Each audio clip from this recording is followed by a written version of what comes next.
안녕하세요. 오늘은 어사 박문수 세 번째 시간 낭독해 드립니다. 귀신이 보낸 편지. 박문수와 칠복이는 전주의 성문 쪽에 이르러 잠시 쉬어가기로 했다. 두 사람이 풀밭에 앉아 쉬고 있을 때이다. 바로 맞은편에 몰골이 흉한 거지 하나가 쭈그리고 앉아서 이를 잡고 있었다. 박문수는 그곳 인심을 파악하고자 슬그머니 그 곁으로 다가갔다.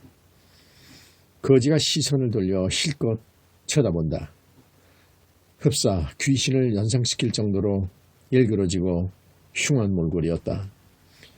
왼쪽 뺨에 살이 진 물로 뼈가 드러났다. 거지치고도 저렇게 몰골이 흉하니 구걸하기조차 어렵겠구나. 자우지간 말이나 붙여보자. 박문수가 먼저 말을 건넸다. 노인장은 이곳에 사시오? 그러자 거지는 눈에 흰 자위를 내보이면서 퉁명스럽게 대꾸했다. 기딴 게 뭐라? 거지가 사는 곳이 따로 정해졌단가? 하긴 그렇겠구려. 이곳 인심은 어떤가요? 어디나 다 지을 탓이지 별다를 게 있간디. 박문수는 몹시 시장하여 허리춤이 내려가서 추스러지다가 마패가 땅에 떨어졌다. 황급히 주워 품에 넣었다. 이를 잡던 거지가 실컷 눈길을 던진다.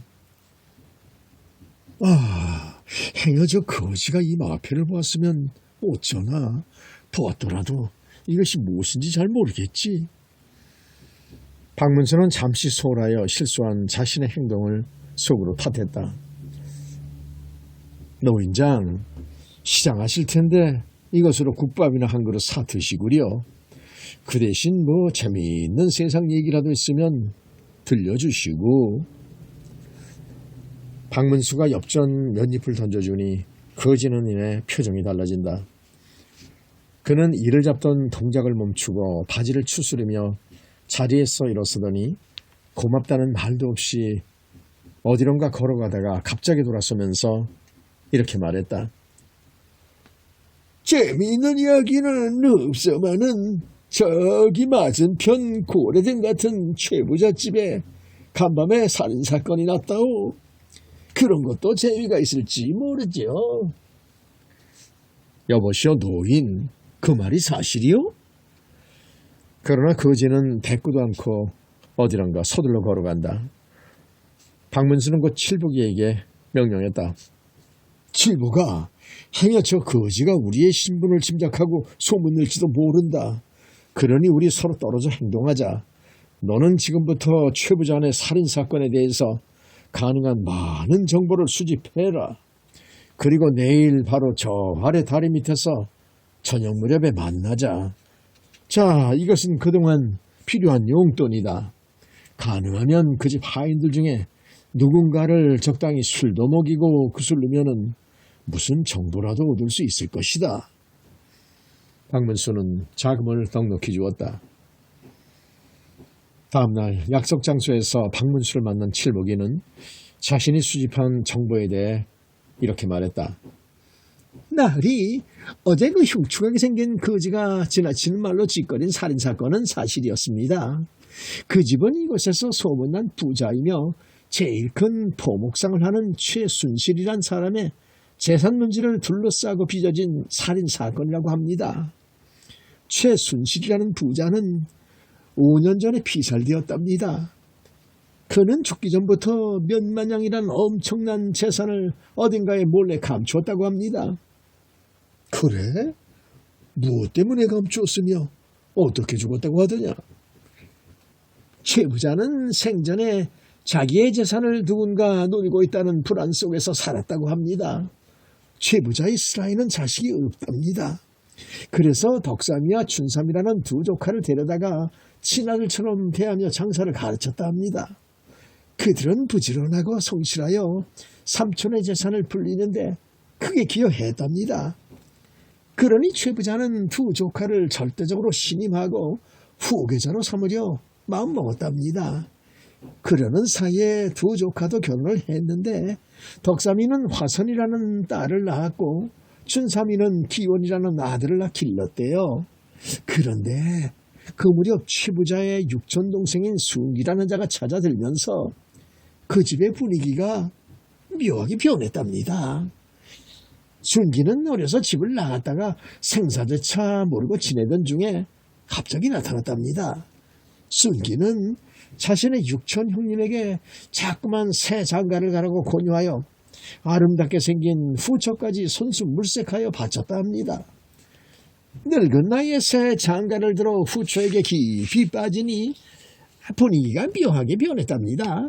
후처가 자꾸만 조카들과의 사이를 이간시켰답니다. 그럴 즈음에 추부자가 은밀히 돈을 감추었다는 소문이 퍼졌답니다. 그러던 중에 어느 날 추부자가 행방불명이 되었는데 나중에 강물에서 시체로 발견되었답니다. 그러자 주위가 발칵 뒤집혔겠지요. 관가에서 범인을 색출하고자 최부자의 집을 수색했는데 생전에 쓴 것으로 보이는 이런 내용의 유서가 발견됐다고 합니다. 내가 만약 비명해 죽거든 두 조카 중에 한 명에게 해를 당한 줄 알아라. 내가 죽으면 내 후처가 가업을 계승하고 아우가 도와주기 바란다. 육촌동생. 유산상속은 내가 죽은 지 5년이 지난 날 두 조카 중에 결백이 증명된 한 사람에게 상속시키게 하라. 나으리 제가 최부자네 돌쇠네 머슴에게서 얻어들은 내용은 대충 이런 것이었습니다. 그거 참, 그 사건에는 복잡한 문제들이 얽혀 있겠구나. 그래 당시 관가에서는 그 문제에 관해서 어떻게 처리했다고 하더냐? 네, 관에서는 최순실 노인의 유서를 근거로 삼고 두 사람을 잡아다 취조했답니다. 사건 당일에 춘삼이는 병이 나서 자리에 누워 앓았다고 합니다. 그런데 덕삼이는 객주집에서 함께 술을 마시고 귀가에 잤다고 합니다. 그러나 최부자의 뒷목에 꽂힌 비수가 덕삼이가 호신용 구르고 지리고 다니던 것이었습니다. 그래서 덕삼이를 범인으로 단정하고 섬으로 원대 보내기로 했답니다. 죄상으로 모아서는 형사를 받아야 마땅하겠지만은 덕삼이가 한사코 억울하다고 부인하니까 정배 보내기를 했답니다. 그래서 어찌 되었다더냐? 예, 덕삼이는 모진 고문을 받은 후유증으로 섬에 닿자 곧 죽었답니다. 그래서 여름철이라 시체가 심히 썩고 냄새가 나서 그것을 묻었다고 호송나절들이 돌아와서 보고했다고 합니다. 그 후 세월이 흘러 혼자 남은 춘삼이가 유산을 상속받을 때가 되자 누군가 그의 국그릇에 비상을 탔답니다. 냄새가 나서 개에게 주었더니 개가 이내 죽더랍니다. 그래서 몸조심했는데 결국 잠자다가 누군가에게 비수를 맞고 죽었답니다. 알겠다. 우선 최부자 댁으로 가자. 박문수가 최부자네 집으로 가니 정말 웅장하고 화려했다. 어느 서울 고관 대작의 집에 비해도 손색이 없을 정도였다. 그 집 주위에는 춘삼이가 피살된 살인사건 때문에 사람들이 삼엄하게 경비를 하고 있었다. 박문수가 대문 앞을 지키는 사령에게 다가서서 물었다. 여보시오 사령, 듣자니 이 댁에서 사람이 피살되었다고 하는데 좀 알아볼 것이 있으니 집안 사람을 만나게 해주시오. 뭐야, 당신이 뭔데? 여보시오, 나도 한때는 군관이었어. 흉악한 살인사건이 일어났다는데 사건 해결에 도움이 된다면 가릴 것 없지 않겠어? 듣기 싫어. 그 건에 무슨 재주로 사건 해결에 도움이 된다는 거야? 사령이 창대를 들고 위협하며 큰 소리를 친다. 그때 형방이 안에서 나오다가 박문수와 칠복이를 보고 말했다. 뭐야 너희들은? 박문수가 허리를 굽히며 정중하게 인사했다. 우리는 전에 포도청에서 일한 경력이 있습니다. 이것을 지나치던 중에 살인사건이 났다기에 사건 해결에 도움이 될까 싶어서 그럽니다. 집안 사람들을 좀 만나보고 싶습니다. 듣기 싫다. 어서들 물러가거라. 계속 귀찮게 굴면 무사하지 못해. 어서 물러나. 박문수는 작전을 바꾸기로 했다. 자신은 최부자네 집에서 제일 가까운 객주집에서 느긋하게 기다렸다. 칠복이에게 일러 그 집 하인 돌쇠를 다시 은밀히 만나게 했다. 박문수가 객주집 뒷산에 있는 동산에 올랐다가 자신이 정해놓은 방에 들어섰다. 초저녁이 지날 무렵에 칠복이가 들어왔다. 박문수가 묻기도 전에 그동안 수집한 정보를 이렇게 들려주었다. 나으리, 이번 춘삼이의 죽음에 관해 덕삼이의 딸 화선이가 화수인으로 지목되고 있답니다. 화선이의 행동에 수상스러운 점이 많답니다. 그래서 행방이 화선이를 관가로 끌고 갔다고 합니다. 그러니 범인은 화선이가 아닐까요? 그렇게 함부로 단정하는 것이 아니다. 화선이가 범인이 아니더라도 연약한 여자로서 고문을 당하면 거짓으로 자백할 수도 있는 것이다. 박문수가 잠시 생각에 잠겼을 때다. 갑자기 문풍지가 떨어지면서 자그만 돌멩이가 방으로 날아들었다. 박문수가 보니 돌멩이에 편지가 메어져 있었다. 급히 문을 열고 밖으로 나갔으나 이미 아무런 자취도 없다. 편지를 펴보니 이렇게 적혀 있었다. 맹호사께 아뢰오.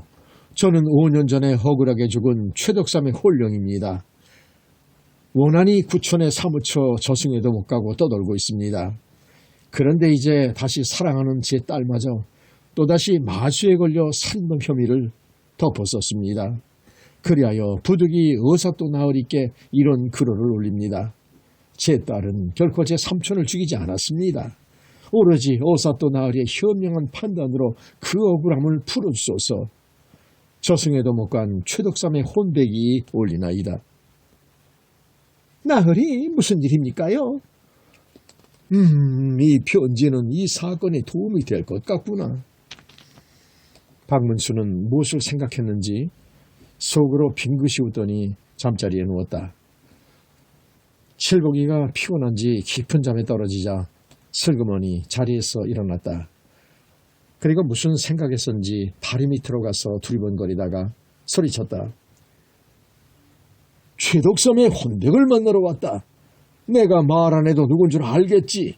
어서 나오너라. 너의 억울함을 풀어주마. 금방이라도 귀신이 나올 듯한 캄캄한 밤이었다. 조금 후 다리 저편에서 귀신의 음성처럼 음산한 소리가 들려왔다. 이 몸에 무리함을 체크하지 않으시고 이렇게 찾아주시니 그 흔덕에 몸둘 바를 모르겠습니다.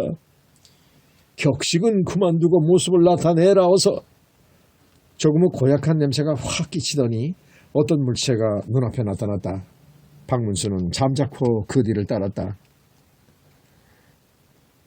박문수는 다음날 칠복이와 함께 죽은 최부자의 육촌동생을 찾아갔다. 박문수와 칠복이는 군관부장으로 사령들의 눈을 속이고 들어가서 군관 행세를 했다. 박문수는 최순계에게 다그쳤다. 우리는 군관이다. 너는 죽은 최부자의 후처와 정분난 사이지. 그래서 젊은 후처를 최부자에게 바치고 환심을 사고 그 처를 조종하여 조카들과의 사이를 이간시켰지. 최부자를 주인하여 살해하고 강물에 돌을 달아 던졌지. 그리고 시체가 떠올라 발견되자 덕삼에게 불리하도록 증언하여 죄를 뒤집어 씌웠다. 그 후 최부자가 몰래 남긴 유서가 발견되자 다시 춘참의 목숨을 노렸다. 그러기에 앞서 아직 어린 덕삼의 딸 화선이를 겁탈한 후 그를 꼬였지. 장차 최부자의 재산을 챙겨 멀리 달아나서 살자고. 군관 나으리, 새 생사람답지 마시오. 전혀 근거도 없는 억지요. 화선이가 이미 실토하였다. 돈이 감춰진 곳까지. 그렇다면 증거를 대시오. 증거는 아직 없다. 그러나 내일 화선이와 대지를 시키면 증거가 나올 것이다. 오늘은 그만 돌아간다. 그러나 내일이면 곧 밝혀질 것이다. 나도 모르게 실수를 했구나. 증거를 잡아서 올 것을. 박문수는 의도적으로 슬쩍 말을 흘린 후 그 집을 나왔다. 그리고 칠복이와 다시 담을 넘어가서 최순계의 행동을 몰래 감시했다. 그날 자시가 지날 무렵이었다. 최순기는 급히 말 두 피를 이끌고 광 쪽으로 갔다. 그곳에 가서 무엇인가를 들치더니 가죽 부대에 든 것을 꺼냈다. 낑낑거리며 말 잔등에 실으면서 혼자 중얼거렸다. 히히히, 어리석은 놈들. 내가 이것을 싣고 갯가로 가서 배 타고 멀리 달아나면 그만이야. 내가 그렇게 쉽사리 당할 줄 알고. 최순기가 시죽거리며 말고삐를 잡고 말 등에 오르려고 할 때였다. 이놈 어딜 가느냐? 엄선한 소리가 들리면서 누군가 말고삐를 맞고 치웠다. 너는 누구냐? 궁금할 테니 알려주마. 나는 최덕섬이다. 뭐야, 너는 섬에서 죽었을 텐데. 이놈을 남겨두고 저승에도 못 간다. 그렇다면 아예 죽여주마. 최순기가 비수를 품에서 꺼내들고 찌르려고 할 때였다. 이놈! 으악! 비명과 호통소리가 동시에 나더니 기세 좋던 최순기가 앞으로 꼬꾸라진다. 매복했던 칠복이가 달려오면서 뒤통수를 강타했기 때문이다. 칠복이를 시켜 최순기를 묶인 후 박문수는 곧 관가로 호송시켰다. 최덕삼이도 증인으로 동행하도록 했다. 관가로 가서 자신의 신분을 밝혔다. 그리고 그 사건에 대한 수사 결과 및 뒤처리도 지시했다. 억울하게 옥에 갇힌 화선이를 구출하고 최순기 최부자의 후속 최순기의 실질적인 아내까지 잡아들여 그 죄상을 밝혔다. 박문수가 그 사건을 해결하는데 결정적인 단서가 된 것은 귀신이 보낸 편지, 곧 덕삼이가 쓴 편지 때문이었다. 박문수는 그 편지를 받은 후 곧 귀신이라고 자처하는 자는 최덕삼일 것으로 짐작했다. 그리고 그가 바로 성문 앞에서 이를 잡다가 자신의 마패를 얼핏 본 그 거지라고 추리했던 것이다. 그래서 그가 잠자는 다리 밑으로 밤에 은밀히 찾아가서 결정적인 단서를 얻어내었다. 최덕삼은 정백길에서 심한 풍랑을 만나 배가 뒤집혔다. 천신만고 끝에 심한 부상을 당한 후 겨우 목숨만 부지하였다. 외딴 섬에서 오랫동안 지내다가 겨우 나무 토막을 얻어 바다를 건너 고향을 찾았다. 그러나 몰골이 워낙 험한 데다가 중죄인 혐의를 벗을 길이 없어 거짓 노릇을 하며 복수할 기회를 엿보았다. 그가 몰골이 흉해진 것은 배가 뒤집혔을 때 입었던 상처 때문이었다. 당시 호송하던 군관들은 그가 병으로 죽었다고 보고하였다. 최덕삼은 복수할 기회를 노리던 중에 이를 잡다가 우연히 박문수가 떨군 마패를 엿보았다. 그래서 박문수에게 자신의 억울함을 호소하고자 귀신으로 자처하는 서찰을 보냈던 것이다.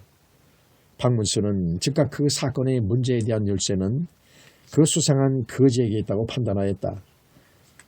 그리고 최순기가 범인이지만 강제로 고문하여 자백시키는 것보다는 그에게 일부러 증거가 없다고 하고 달아날 기회를 만들었다. 현장을 잡기 위한 덫에 최순기가 걸려든 것이다. 육천형을 죽이고 덕사며 그 딸을 파멸시키고 춘삼이를 죽인 최순기의 죄상이 명백히 드러났다. 그의 처도 공범으로 처형을 당하게 되었다. 거지 덕삼이는 돌아가신 숙부의 재산을 그대로 물려받게 되었다. 최덕삼은 자신의 재산 절반을 어렵고 가난한 이웃을 위해 나눠주기로 했고 원통하게 죽은 동생 춘삼이와 숙부의 넋을 위해서 제사를 지냈다. 그리고 박문수의 은혜를 두고두고 고마워하면서 새롭게 태어난 삶을 보람되게 살기로 거듭 다짐하였다. 천리마를 잡아라. 전주를 떠나기에 앞서 박문수는 얼마 전까지 자신에게 거만하게 굴었던 형방에게까지 흥미있는 사건에 관해 듣게 되었다. 어서 떠나으리. 서인이 해대눈깔이라서 미처 알아보지 못한 점을 용서하소서. 어려운 사건을 명쾌하게 해결하신 것을 보고 정말 놀랐습니다. 그런데 지나간 일은 말해 뭐하나. 그보다도 형방 내게 무슨 할 말이 있나 본데? 예, 어서 떠나으리. 제 처가가 광주에 온데 며칠 전 그곳에 갔다가 이상한 소문을 들었습니다. 이상한 소문이라니. 요즘 천리마라는 도적 때문에 그것이 온통 시끌시끌 요란합니다. 군사 100여 명을 풀어서도 여러 날이 지나도록 잡지 못한다고 합니다. 의사도께서 한번 그놈을 잡아보심이 어떨까 합니다. 그래? 그러면 자네가 내게 소개장을 좀 써주게. 내가 서울에서 온 전주의 군관이라고.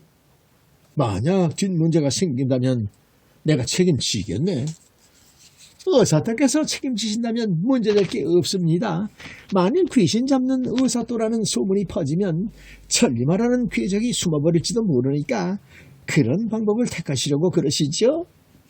그렇다네. 그건 목사는 소인의 먼 친척이 계십니다. 절대로 혼내지는 말아주소서. 그 대신 군관이라는 소개장을 지금 곧 써올리겠습니다. 그리고 이거 사또의 휴노를 받고 그것까지 소인이 직접 안내하겠습니다. 박문수는 칠복이와 전주의 형방과 함께 이번에는 광주를 향해 떠났다. 광주 목사는 풍채도 좋았고 호인형이었다. 그는 첫눈에 박문수가 예사인물이 아니라는 것을 알았다. 그런데다가 전주 형방이 입담 좋게 선전을 하니 광주 목사는 그점 자신의 고충을 이렇게 털어놓았다. 군관, 사실 이런 부탁하기가 민망하네. 그러나 본관으로서는 여간 골칫거리가 아닐세. 하루에도 몇 차례씩 동해번쩍 서해번쩍 바람같이 나타났다 연기같이 사라지니 도대체 속수무책이라네. 그래서 천리마라고 한다네. 이 일대의 피해자가 여럿인데도 그 행방이 오리무중이니 그동안 100여 차례나 범행을 했는데 그때마다 수백 명의 포도 군관 및 포조를 비웃듯이 따돌리고 계속 범행을 한다네. 만약 누군가 조정에 상소를 하면 본관도 문책받을 것이 큰 걱정이니 그놈을 잡아보게. 사또, 그놈은 정말 대단한 놈인 것 같습니다. 그러나 제 재주를 지나치게 과신하니 잡을 수 있을 것입니다. 그놈이 관청을 비웃듯 멋대로 날뛰니 서울에서 군관이 잡으러 왔다고 소문을 내십시오. 그러면 오히려 더 대담하게 도전해 올 것입니다. 박문수는 그건 목사의 배려로 마을에서도 외진 곳에 객사를 정했다. 그리고 이것저것 다니면서 천리마에 대한 정보를 입수하였다. 천리마는 단순한 좀도둑이 아니고 아주 지능이 높은 자였다. 주로 그 지방의 부자들, 인심을 잃고 지내는 자들의 재물을 털어 그 일부를 가난한 대상에게 나누어준다고 한다. 그러니 백성들의 인심을 얻고 간접적인 비호를 받는다는 것이다. 이놈은 고도의 심리전까지 고사할 줄 아는 대단한 놈이다. 의적으로 가장하여 주위의 인심을 얻고 있으니 만만치 않겠구나. 지능도 비상한 데다가 신기묘산의 재주, 일당백의 천륜한 무예까지 지녔다니. 박문수가 천리마를 잡으러 왔다고 소문을 퍼뜨린 지 사흘 후이다. 뒷짐을 지고 마당가를 서성거릴 때 갑자기 비수가 박문수의 코앞을 스치고 옆에 있는 배나무까지 박혔다. 비수에는 서찰이 매달려 있었다. 하하하, 천리마께서 1차 경고하노라. 나는 마음만 먹으면 너를 당장 죽일 수도 있다. 그러나 데리고 노는 것이 더 재미있을 것 같아서 살려주기로 한다. 수백 명이 지켜도 유유히 그 속을 헤치고 들어가 주머니에 든 물건 꺼내듯 목적을 달성하는 나를 내까지 있게 잡겠다고. 포도군관, 너는 내 상대가 안 된다. 벌침으로 거북등을 쏘겠다는 것이냐, 접시로 바닷물을 퍼내주겠다는 것이냐. 그러나 어린 반푼어치도 없지. 저녁 굶은 시험이 상판으로 초라하게 당하게 될 테니까 그때 이 어른께서 헌집신착기나 던져줄까?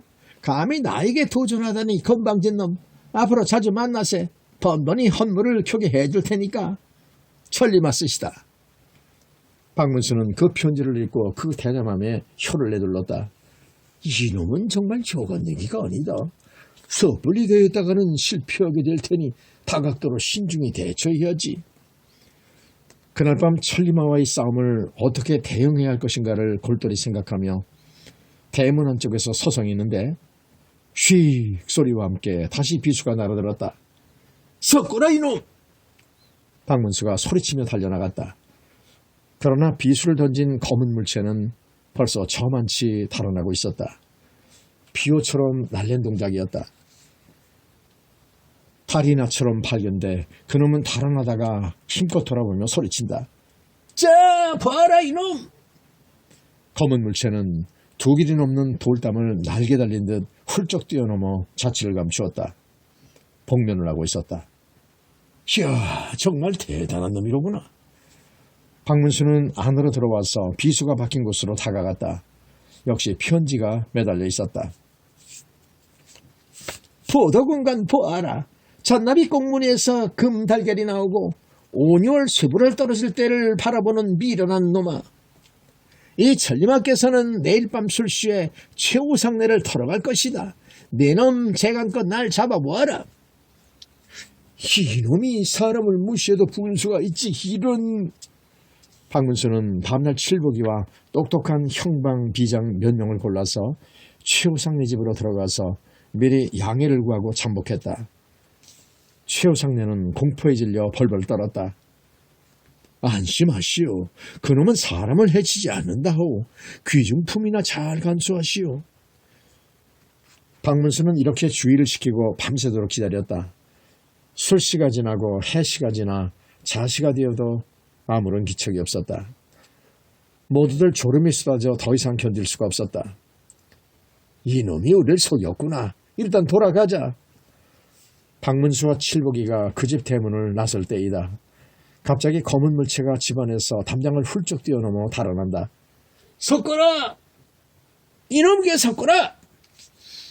칠복이와 박문수가 쫓았으나 놈은 별명 그대로 번개같이 어디론가 사라졌다.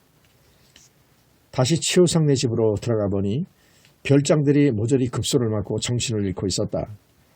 집안에 잃은 것이 없는가 찾아보려 했지만은 자물쇠로 깊이 채워진 철상자가 열리고 금송아지 등 귀중품이 몽땅 없어졌다는 것이다. 이야, 귀신 같은 놈. 너무나마도 우리보다 먼저 집안에 숨어들어 기회를 엿보았던가 보다. 박문수가 이렇게 참담해하는데 최우상이 이런 편지를 전해주었다.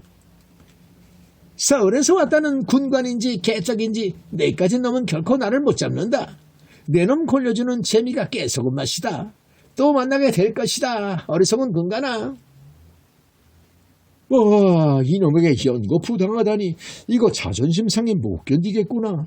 무슨 수를 써서라도 꼭 잡아야지. 박문수는 전에 선대에서 배운 대로 기절한 별장들의 혈도를 풀어주었다. 다음 날이었다. 박문수의 명령을 받고 거리로 나가서 여론을 들여나갔던 칠복이가 저녁 때 돌아왔다. 나으리, 서인 돌아왔습니다요. 그래, 수고했다. 강주 목사는 나으리가 당했다는 소리를 듣고 크게 낙담하더랍니다.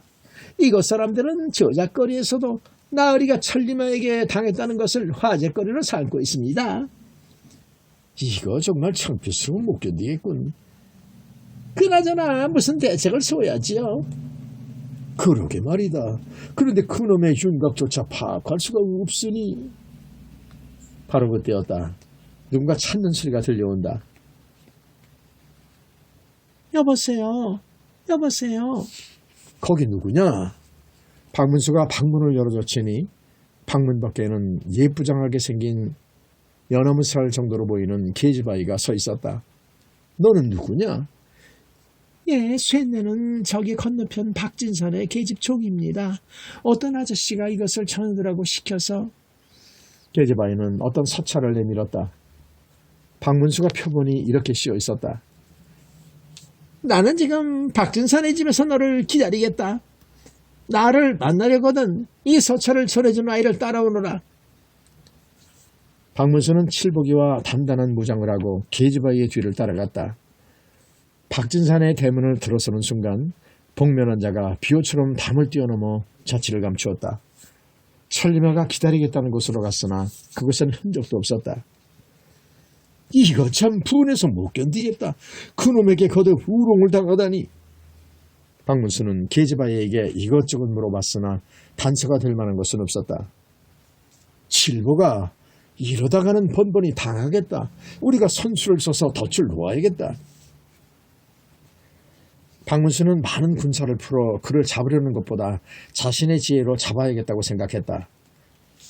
그 지방에서 피해를 당하지는 않았지만 천리마가 노릴 수 있는 대상, 범행할 가능성이 있다고 짐작되는 곳마다 변장시킨 포교를 잠복시켰다. 그러던 어느 날 범행하고 달아나는 천리마를 뒤쫓게 되었다. 칠복이도 무예를 익혔고 박문수도 한때 선도무예를 익혀 보통 사람들보다 걸음이 매우 빨랐다. 그러나 천리마는 너무나 빨랐다. 천리마의 뒤를 바짝 쫓아가다가 막다른 골목에 이르게 되었다. 그것은 시옷자처럼 생긴 골목이었다. 박문수와 칠복이는 양쪽에서 토끼몰이를 하듯 막다른 곳으로 들어간 천리마를 쫓았다. 나으리 조심하세요. 염려 마라. 너도 조심해. 두 사람이 막다른 골목에서 마주쳤다. 어디로 갔나? 방금 보이던 천리마가 순식간에 어디론가 사라진 것이다. 참 이상하다. 땅으로 꽂았나 하늘로 솟았나? 참으로 귀신이 고칼 노릇이네요. 박문수와 칠복이는 사방을 향해 두리번거렸다. 양쪽으로 담장이 있는데 오른쪽은 엄청나게 높았고 왼쪽은 조금 낮아 보였다. 워낙 몸이 날랜 사람이라면 단숨에 뛰어넘을 수 있다고 판단되었다. 박문수와 칠복이도 서로 밀고 당기면서 담장을 넘어갔다. 큰 담장 안에는 집이 세 채가 있었다. 박문수는 그 첫 번째 집의 문을 두드렸다. 거기 누구시오? 나는 서울에서 내려온 군관이다. 무슨 일이시오? 조금 전 이곳에 어떤 수상한 자가 뛰어들었다. 어서 문 열어라. 소인은 장님인데다 귀까지 멀어서 잘 듣지 못하오. 귀가 잘 들리지 않는다면서 내 말에는 어떻게 꼬박꼬박 대답하지? 박문수는 의욕을 느끼며 방문을 열었다. 이 안에 도둑이 들어오는데 모른다니. 그럼 내게 등불을 좀 빌려주겠느냐? 장님이 무슨 등불이 있겠소? 저기 저 등불은 무엇이냐? 그건 내 식사를 수반하는 노파가 가져다 놓은 모양이요. 알겠네. 번거롭게 해서 미안하네. 박문수는 우선 그것을 물러났다. 그리고 옆집에 가서 문을 두드렸다. 문 여시오, 문! 쾅쾅 소리가 나도록 두드렸다. 미시여, 이 밤중에? 고운 목소리가 함께 얼굴도 화사하게 생긴 여인이 고개를 내밀어 묻는다. 나는 서울에서 내려온 군관이요. 이쪽으로 수상한 자가 달아났기에 뒤쫓아왔어. 혹시 인기척을 못 들었어? 조금 전에 장님이 사는 쪽에서 무슨 소리가 났는데 도둑이 들었다니. 잠시만 안으로 드시지요. 박문수는 의외로 친절한 여인의 호의에 잠시 망설이다가 물어볼 말도 있기에 칠복이와 안으로 들어갔다. 여인은 자리에서 일어나 금방 조촐한 술상을 차려왔다. 인사 올립니다. 쇠녀는 원래 기생이었지요. 양가에 시집갈 수도 없고 시녀인 유월이와 외롭게 살고 있습니다. 박문수는 술을 받아 마시며 넌지시 물었다. 옆집에는 누가 살고 있습니까?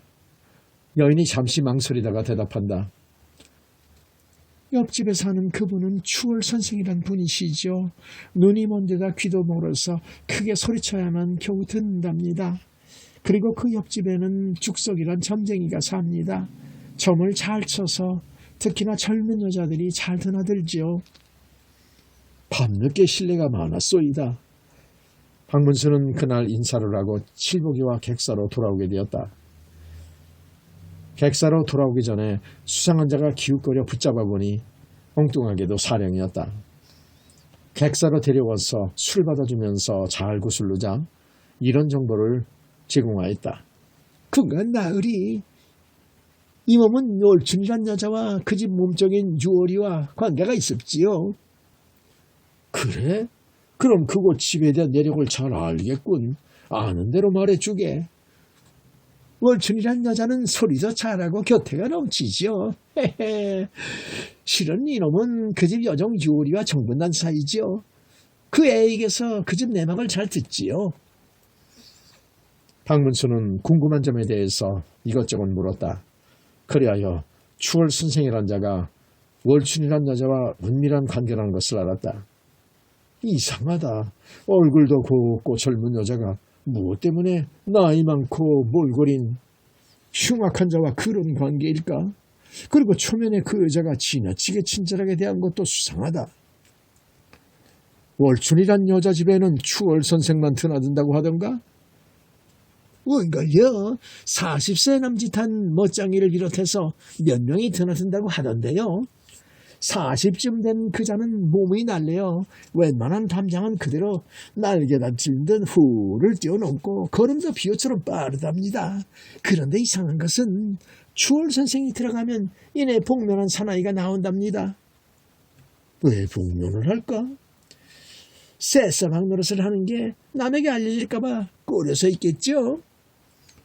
좌우지간 조언해줘서 고맙네. 내가 이번 사건을 해결하면 사또에게 상을 내리라고 품달하겠네. 자네는 유월이를 통하여 그 집 사정을 좀 더 알아오게. 박문수는 복세라는 사령과 정분났다는 유월이를 통하여 귀중한 정보를 입수하였다. 박문수는 칠복이와 함께 추월 선생의 집을 찾아갔다. 덥수룩한 옷차림으로 그 집 대문을 두드렸다. 추월 선생님 안에 계십니까? 거기 누구요? 50살쯤 돼 보이는 안악이 고개를 내밀며 묻는다. 우리는 점을 보러 왔으니 선생님을 만나게 해주시지요. 요즘 몸이 불편하셔서 아무도 안 만나고 계신다오. 제발 부탁입니다. 잠깐만 뵙고 곧 가겠습니다. 그럼 들어오시오. 박문수와 칠복이가 방으로 들어갔다. 방은 어지럽게 잡동사니가 널려 있었다. 추월 선생이라는 자는 방 안에서도 번거지를 깊이 눌러 쓰고 있어 그 얼굴을 잘 알아볼 수가 없었다. 그는 수채화를 그리고 있었다. 손님이 오셨소. 뭐? 점을 보러 왔답니다. 피곤해 죽겠는데 왜 들어오게 해. 그냥 가라고 해. 추월 선생은 목침을 당겨 노를 눕는다. 그때 번거지가 조금 벗겨지면서 귓머리가 조금 드러났다. 숱이 많고 검은 빛이었다. 박문수가 무엇인가 물으려 하니 어서 나가라고 호통을 친다. 박문수는 할 수 없이 일어나서 객사로 돌아오면서 묵묵히 생각에 잠겼다. 객사로 돌아오니 또다시 놀라운 편지가 기다리고 있었다. 무당년이나 작부년들 석꽃이나 빨아 입에 풀칠할 재주로 감히 나를 잡겠다고. 오늘 밤 이 어르신은 박덕길이란 부자를 털고자 납신다. 구더기로 장조림 해먹을 망나니들아, 내 놈들 소금 맞은 지렁이처럼 날뛸 것을 생각하니 깨소금 마시로다. 오늘은 술시에서 해시 사이에 이 천리마 어른께서 그 집을 털겠다. 제주꽃 막아 보아라. 천리마 어르신 보낸다. 우와, 정말 대단한 놈이로구나. 박문수는 우선 군절 수십 명을 보내어 박덕길의 집을 지키게 했다. 그리고 자신과 칠복이는 사당들이 사는 마을, 전에 천리마를 놓친 시옷자 골목의 대문에 숨어서 지냈다. 포졸 2명도 데리고 갔다. 박문수는 특히나 밧줄을 잘 던졌다. 칠복이는 올가미를 대문 앞에 놓아놓고 기다리고 박문수는 밧줄 고리를 만들고 기다렸다. 대문이 열리고 사람이 나오면 그대로 잡아채려는 것이다. 숨막히는 긴장감이 감돌았다. 천리마가 박덕길네를 털러 간다는 시각이 다가왔다. 동구 밖에서는 부엉이가 처량하게 우러대고 있었다. 이윽고 대문이 삐걱 열리면서 검은 물체가 대문간을 나선다. 예이! 잡았다! 칠복이가 밧줄을 잡아챘고 박문수가 던진 밧줄이 상대의 목에 걸렸다. 박문수와 칠복이는 금시에 꽁꽁 묶었다. 그가 나으리 왜 이러십니까? 밧줄에 묶인 자는 죽석이라는 소경이었다. 이놈 봐라, 소경이라더니 어떻게 나를 알아보는가? 박문수는 포졸 2명을 시켜 죽석을 관가로 끌고 갔다. 등불을 밝히고 그를 신문하였다. 이놈 사실대로 구하라. 내 놈이 바로 천리마지. 만 세상에 내가 천리마라니요. 난 소경입니다. 이놈! 내 놈은 가짜 소경인 줄 이미 내가 안다. 내가 네 방에 갔을 때 방이 어질러져 있었다. 소경은 물건을 함부로 늘어놓지 않는다. 그리고 소경은 귀가 밝은 법인데 귀가 안 들린다고? 그리고 귀가 잘 안 들린다면서 지금 내 말은 어찌 그리 잘 듣느냐? 과연 그러하옵니다. 이 몸은 가짜 소경입니다. 그것은 점을 쳐서 살려는 수단이었습니다. 그러나 결코 천리만은 아닙니다. 바로 그때였다. 박덕길네 집을 지키러 갔던 별장 하나가 급히 달려와 이렇게 보고하였다. 사덕기 아래요. 천리만한 놈이 박덕길네 집에 나타나서 귀중품을 훔쳐 날아났습니다. 뒤쫓던 군사들이 모조리 그놈에게 당했답니다. 보디간 사또는 그 보고를 듣고 크게 탄식한다. 허허, 이거야말로 난감하구나. 그때 박문수가 말했다. 사또, 이번에는 진짜 천리마를 잡아올 테니 염려 마소서. 오늘 밤 안으로 잡아올 것입니다. 여지껏 허탕을 쳤고 군사 100명을 풀어도 못 잡는 천리마를 무슨 수로 오늘 밤 안에 잡겠다는 것인가? 별장 5명만 딸려주소서. 곧 잡아올 테니까. 박문수는 곧 칠복이와 별장 5명을 데리고 추월 선생이란 자의 집으로 갔다. 그러나 아무런 기척이 없었다. 이번에는 월춘이란 여자의 집으로 갔다. 박문수 일행은 각각 조심스럽게 아내 동정을 살폈다. 달빛이 너무나 밝아서 대낮 같았다. 마침 방 안에는 한창 남녀가 방사를 즐기고 있었다. 여자가 색정이 넘치는 목소리로 말했다. 여보, 좀 더. 난 당신 없이는 하루도 못 살아요. 너도 숱한 여자를 겪었지만 임자처럼 좋은 여자는 없었어. 그들의 몸짓이 점점 격렬해지고 신음소리도 점점 더 커졌다. 이번에는 아내 동정을 살피던 별장들이 아랫도리를 잡고 똥마려운 강아지 나대듯 끙끙거린다. 아이고, 못 참겠어. 이거 미치겠구만.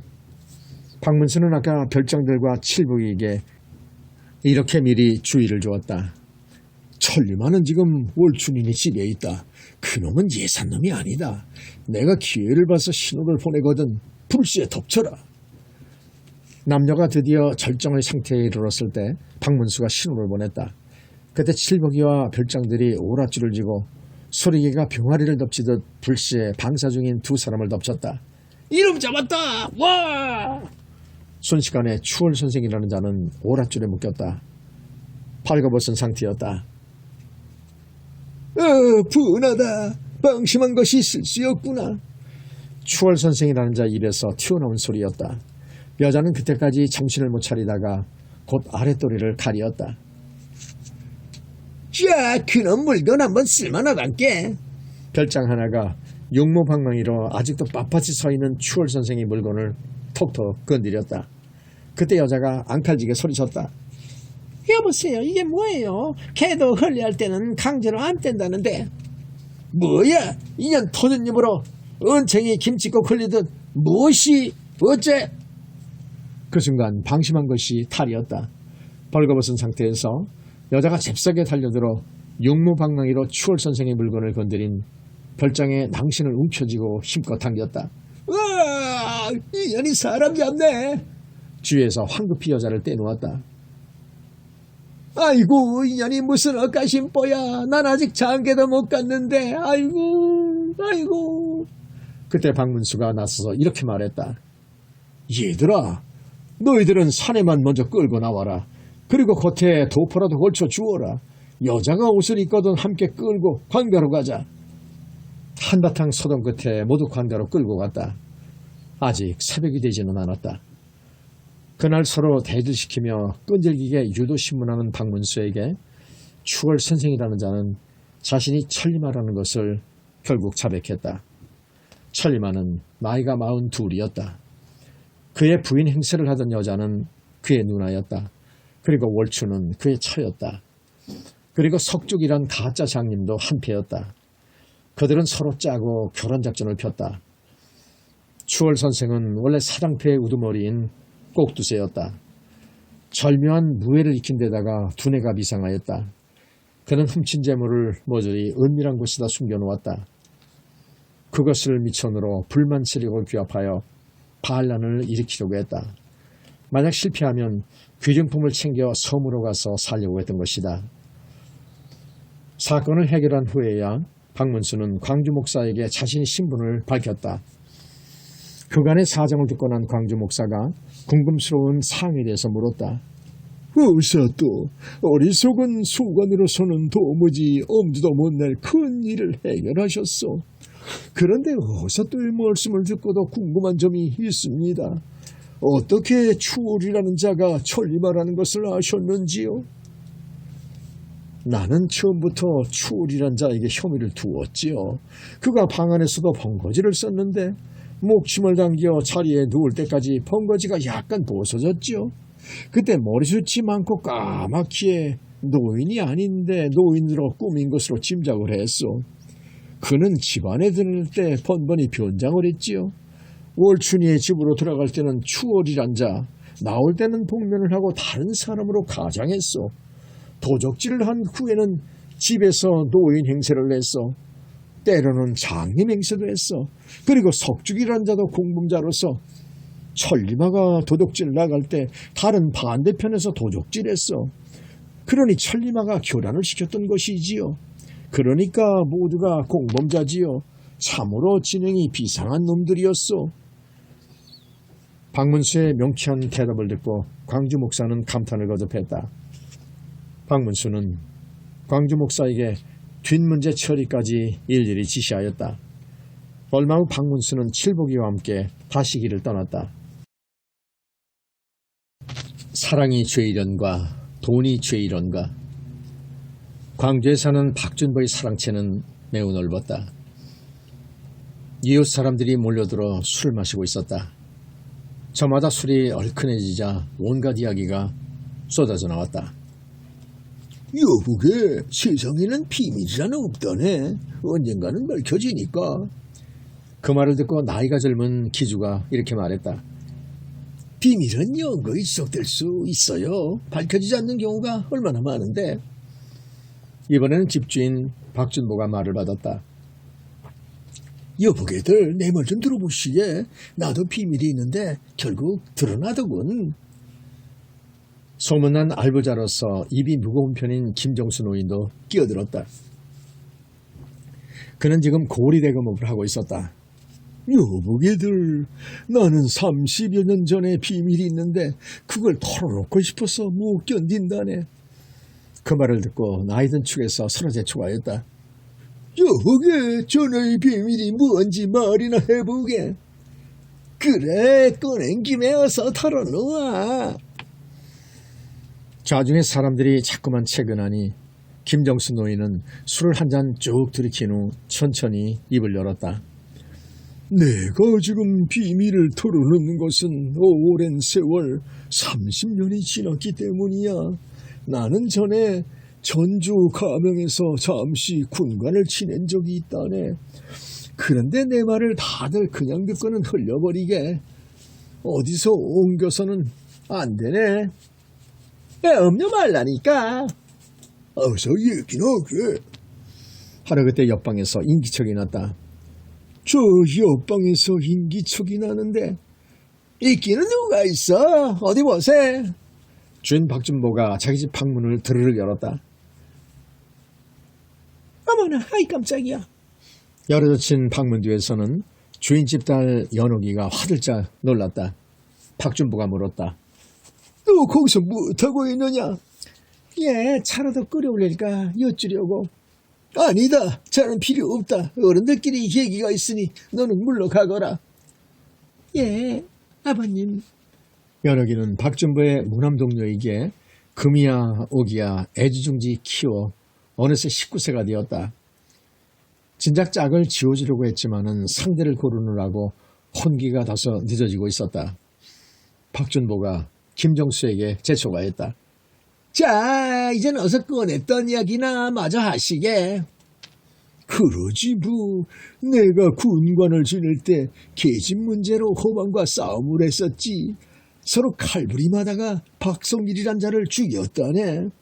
그 시체를 급히 암매장하고 나는 그 길로 멀리 달아났었지.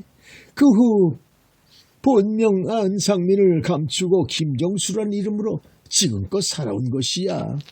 원래 호방 박성길이 아니었던 여자는 그 사건 이후 나와 함께 도망쳐와서 살다가 이틀 전에 죽었어.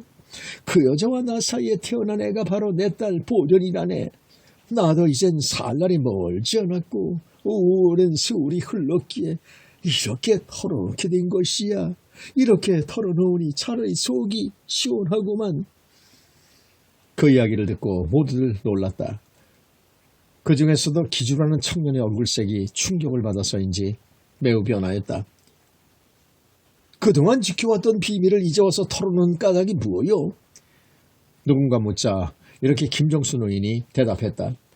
나는 그동안 내 죄의 값으로 양심의 가책을 느껴 악몽에 시달리듯 살아왔어.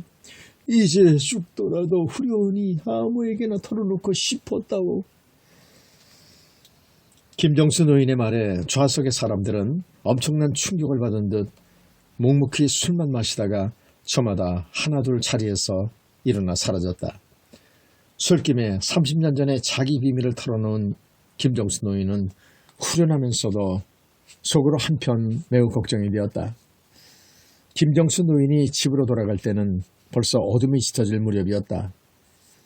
대문으로 들어서면서 딸을 불렀다.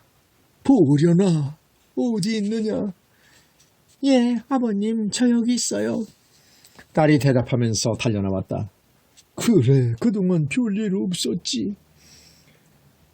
아까 어떤 분이 무슨 서찰을 전해주고 갔어요. 아버님 오시면 드리라고 했어요. 그래, 이리 갖고 오너라. 김정수 노인은 딸이 건네주는 편지를 받아서 불빛에 비춰보더니 갑자기 표정이 어둡게 변한다. 내가 큰 실수를 했구나. 그러나 이미 쏟아진 물이다. 한숨을 토하는 아버지에게 보련이가 조심스럽게 묻는다. 아버님, 무슨 걱정거리가 생겼습니까? 아니다. 내가 좀 다녀올 때가 있다. 너는 문단속 잘하고 있거라. 김노인은 늘 품에 넣고 다니는 호신용 비수를 숫돌에 갈아서 나를 세운 후 품에 넣고 어디론가 바쁘게 나갔다. 한참이 지났을 때다. 보련이는 자꾸만 불안한 예감이 들어 가슴이 조마조마했다. 안에 누구 계십니까? 바로 그때 사람을 찾는 소리가 났다. 보련이는 문을 열지 않고 밖을 내다보았다. 박준본의 집에서 일하는 아이가 대문 밖에 서 있었다. 사람을 확인한 후에야 대문을 열고 나가면서 물었다. 얘야, 너 무슨 일로 왔나? 영감님께서 아까 쌈지를 놓고 하셔서 전해드리려고 왔어요. 오냐, 고맙다. 이리다오. 쌈지 속에는 담배 그리고 중요한 어음 등이 들어있었다. 아이가 돌아서 갈 때 보련이가 대문을 닫으려는데 누군가 대문 안으로 성큼 들어섰다. 누구요? 보련이가 놀라 뒷걸음치며 물었다. 보련낭자, 나 귀태라고요. 영감님을 뵙고자 왔어. 난 누군가 했네. 마침 잘 오셨어요. 아버님 때문에 걱정하던 중이었는데. 귀태는 박준본의 토지를 관리하는 마름이었다. 그는 은근히 보련이에게 마음을 두고 있었다. 보련이는 평상시에 그를 탐탁지 않게 여기고 있었다. 그러나 아버지가 염려되는 때 그가 찾아오니 답답한 심사를 털어놓았다. 보련낭자, 아무래도 이상하오. 어서 등불을 밝혀 찾아 나섭시다. 고맙기도 하지. 보련이는 귀태와 함께 아버지를 찾아 이것저것으로 헤매고 다녔다. 느티나무 우거진 곳으로 가는데 등불 여러 개가 보이고 사람들이 모여서 웅성거리고 있었다. 저기 웬 사람들이 있을까? 보련이가 귀태와 함께 그곳으로 다가갔다. 사람들 틈을 비집고 들여다보다가 갑자기 울음을 터뜨리며 쓰러진다. 아버지. 김정수 노인이 흉기에 찔려 피를 쏟으며 처참한 시체로 변해 있었다. 아버지 시체에 엎어져 한동안 오장육부가 녹아나는 듯 처절하게 울던 보련이는 고개를 들다가 아버지가 입은 옷에 달린 윗주머니에 삐죽 내민 종이를 보았다. 이게 뭐야? 귀태가 다가가면서 종이를 끄집어내어 소리내기 시작했다. 너의 원수 보아라. 나는 30년 전에 내가 죽인 박성길의 아들이다. 너를 찾아 오랫동안 헤매었다. 내 놈의 행동을 염탐하며 기회를 노렸었다. 그런데 내 놈이 실태한 후 더 이상 살려둘 수 없다. 너는 오늘 초저녁 타작마당 느티나무 밑으로 넣어놓으라. 만약 어떤 수장을 하거나 불응하면 내 집에 불을 지르고 내 딸마저 해칠 것이다. 너만 당하겠느냐, 딸마저 죽기 원하느냐, 어느 쪽이 현명한지 스스로 빨리 판단하라. 처음이자 마지막 통첩이니 신속히 행동하라. 보련이는 울다가 지쳐 더 이상 울 수가 없었다. 몇 번을 거듭 실신하였다. 귀태는 위로하는 체하면서 보련이를 부축했다. 박문수는 광주 목사에게 들러 환담을 하고 있었다. 바로 그때 사건에 대한 보고가 들어왔다. 죽은 김노인과 사건이 당일 직전까지 있었던 박준보가 관아에 찾아와서 사건에 관한 증언을 했다. 김노인이 죽기 직전에 털어놓았던 비밀에 대해서도 말했다. 참 골칫거리가 생겼구나. 이를 어쩐다. 광주 목사 신석표는 고개를 갸웃거리다가 박문수에게 묻는다. 우사또께서는 이 사건에 대해서 어떻게 생각하시는지요? 글쎄, 당장 단정을 내리기는 어렵지만 대충 이런 추리는 해볼 수 있지요. 아까 듣자니 박준보가 말하기를 김정수 노인이 죽기 전에 이렇게 말했다죠. 자기 손에 죽은 박성길에게는 아들이 없다고. 설사 그 아들이 있어 원수를 갚았다고 보기에도 의심스러운 데가 있어. 비겁하게 등을 찔렀다는 점이 그러하오. 누가 원수 갚는 것을 빙자하고 다른 불순한 목적으로 죽였을 가능성도 배제할 수가 없지요. 우선 사건 당일 그 자리에 모여서 비밀을 들었던 사람들의 증언을 모조리 듣고 귀태라는 총각도 소환하도록 하시오. 그리고 30년 전에 정말 박성길이라는 자가 전주에서 호방으로 근무하던 중에 행방불명이 되었는지 급히 파발꾼을 보내어 확인해 오라고 하시지요. 과연 오사또의 의견이 현명하구려. 광주 목사는 곧 파발꾼을 전주로 보내라고 해당 관속에게 명령했다. 먼저 파발꾼 한 명이 떠나고 얼마 후 다시 한 명이 뒤이어 떠났다. 전주에서 급히 돌아온 파발꾼이 이렇게 광주 목사에게 보고했다. 사토끼 아래입니다. 30년 전에 전주 가명에 박성길이라는 호방이 있었다 합니다. 박성길에게 처와 아들이 하나 있었답니다. 박성길은 어느 기생에게 눈이 멀어 국고금 3,000냥을 횡령했다가 그 죄상이 탄로나서 가산이 몰수되고 어느 섬에 유배되었는데 그 소식은 모른다옵니다. 광주 목사는 다시 박문수에게 도움을 청하였다. 오사또, 어두른 본관으로서는 도무지 총잡을 수가 없으니 이 문제를 좀 풀어주셨으면 감사하겠습니다.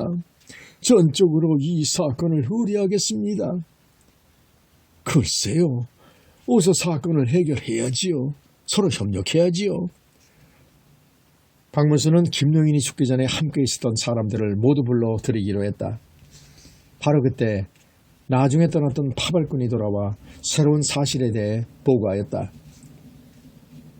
아리옵니다. 30년 전에 박성길이라는 사람은 왼쪽 눈에 콩알만한 사마귀가 있었다고 하옵니다. 그거 참 이상하구나. 내가 아까 시체를 검시할 때 김노인의 눈 위에도 콩알만한 검은 사마귀가 있었는데 그렇다면 박성길과 김정수는 동일 인물이란 말인가? 만약 그렇다면... 박문수는 잠시 생각하다가 곧 명령을 내렸다. 여봐라, 병방. 어서 관조를 풀어 사건 당일 비밀을 들었던 사람 중에 제일 나이가 젊은 김기주라는 젊은이를 잡아오너라. 의사또 나으리의 품도 받들어 급히 봉행하겠나이다. 관아에 잡혀온 김기주에게 박문수는 한동안 신문하던 끝에 죽은 김노인의 주문에서 나온 협박장 성격의 서찰을 내보이면서 추궁하였다. 솔직히 이실직고 하면 정상을 참작해서 내 죄가 두루될 것이다. 그러나 끝까지 기휘하면 그 죄가 가중된다. 내가 협박장을 김노인에게 전한 후 죽였지. 어서 또 나으리 천지신명께 맹세하고 사실대로 하려겠습니다. 그 편지는 제가 썼습니다. 그러나 한사코 죽이지는 않았습니다. 알겠다. 내 본명이 무엇인지 말하라. 소인은 본명이 박영복입니다. 아주 어려서부터 어머니와 둘이 살다가 어머니가 돌아가실 때 그 내력을 대충 말씀하셨습니다. 어머니께 들은 바에 의하면 아버지는 어느 기생과 정분이 나서 집에도 안 들어왔답니다. 그러던 중에 갑자기 행방불명이 되었다고 합니다. 그래서 소인은 죽었는지 살았는지 소식도 모르고 떠돌이 신세로 지냈습니다. 그러던 중에 저는 소리를 배워 사방으로 다니며 소리를 하고 살던 중에 박준보 영감님 집에서 머물며 식객 노릇을 했지요. 그런데 김정순 여인이 소인의 생부인 박성길 씨를 죽였다기에 원수를 갖고자 했습니다. 그래 협박장을 보내고 그 어찌 되었느냐. 분한 마음에 죽이고자 현장에 갔을 때 이미 김노인은 누군가의 손에 살해된 후였습니다. 그럼 너는 무엇 때문에 박영복이란 본명을 두고 김기주라는 가명을 사용했느냐? 아버지의 행태에 부끄러움을 느꼈던 것입니다. 그래서 네 말이 정녕 사실이었다. 어서 또 나으리. 만약 소인이 김노인을 죽였다면 어찌 달아나지 않겠습니까? 진범이 잡힐 때까지 그냥 이곳에 남기를 원합니다. 알았다. 너는 잠시 쉬어라. 박문수는 다시 무엇인가 골똘히 생각하다가 관절들을 박준본의 집으로 보냈다. 사건 당일에 죽은 김노인의 쌈지를 보련이에게 전해준 아이를 불러서 날카롭게 캐물었다. 내가 죽은 김노인의 쌈지를 처음 어디서 보았느냐? 네, 어른들이 노시다가 돌아가신 후 사랑을 청소하다 보았단께요. 폭에 넣은 보류를 들치니 그 안에서 나오더란께요. 그때 마침 귀태 아저씨가 들어오면서 얘야 너 그거 어서 김정수 노인네 집에 가져다 드리라 이렇게 시키기에 심부름했단께요. 아이는 12살 정도에 불과한 나이지만은 제법 똑똑하였다. 박문수는 사건에 대해 윤곽을 잡을 수가 없었다. 김정수 노인은 결국 박성길 자신이다. 그는 기생에게 홀려 공금을 빼돌리고 자신이 죽은 것처럼 위장을 하고 가명을 사용하여 지냈다. 그런데 무엇 때문에 스스로 비밀이라고 하면서 거짓으로 비밀을 털어놓았을까? 누군가에 의해 자신이 위협받았던 것일까? 추리를 거듭하고 있을 때였다. 의사 떠나으리 아리옵니다. 박준보 영감의 따님 연옥낭자가 목매어 죽은 채 발견되었답니다. 뭐야? 알았으니 너희들 10명만 나를 따라오너라. 박문수는 박준본의 심부름꾼 아이가 보련낭자에게 전해주었다는 쌈지를 갖고 오라고 했다. 그것을 찬찬히 살핀 후 쌈지끈을 풀고 그 안을 자세히 살펴보았다. 서리와 인감이 들어있었고 그 주위로 핏자국이 조금 남아있었다. 여봐라. 너희들은 어서 달려가서 귀태란 놈을 냉큼 잡아오너라. 관절들에게 잡혀온 귀태는 처음에는 완강하게 항변하였다. 도대체 왜 이러십니까? 나는 아무런 죄가 없다고요. 이놈은 어서 자백해라. 어찌하여 사람을 둘씩이나 죽였느냐? 억울합니다요. 정말 모릅니다요. 그러나 박문수의 거듭된 유도신문에 결국 꼬투리가 잡히기 시작했다. 귀태, 너는 듣거라.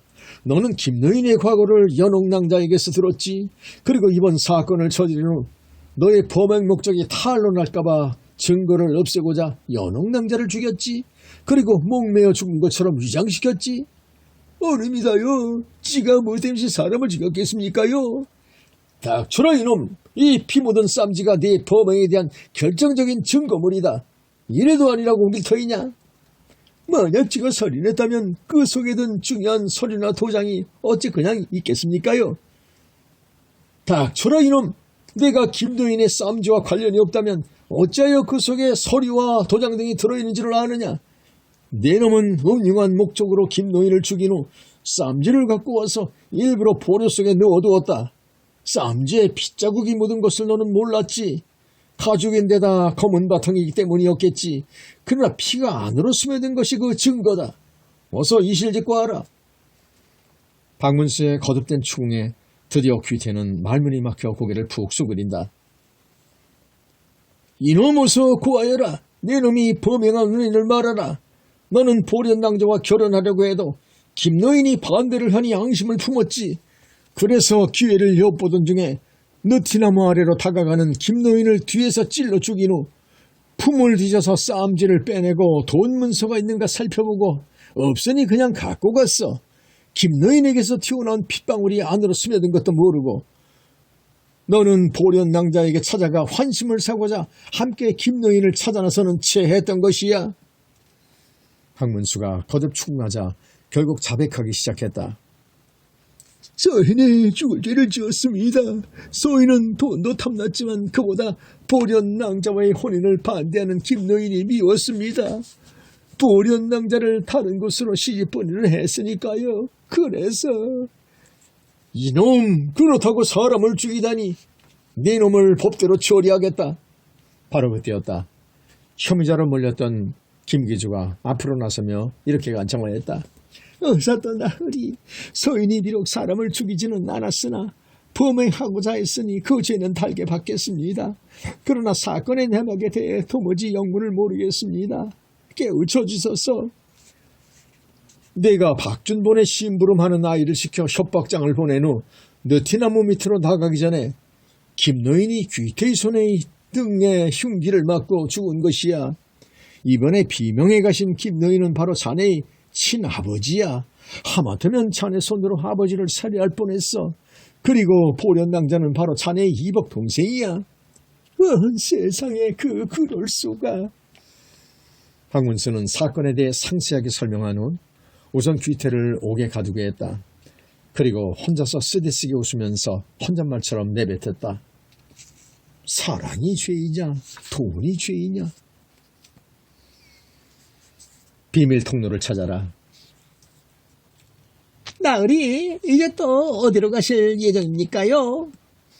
칠복이가 지친 표정으로 물었다.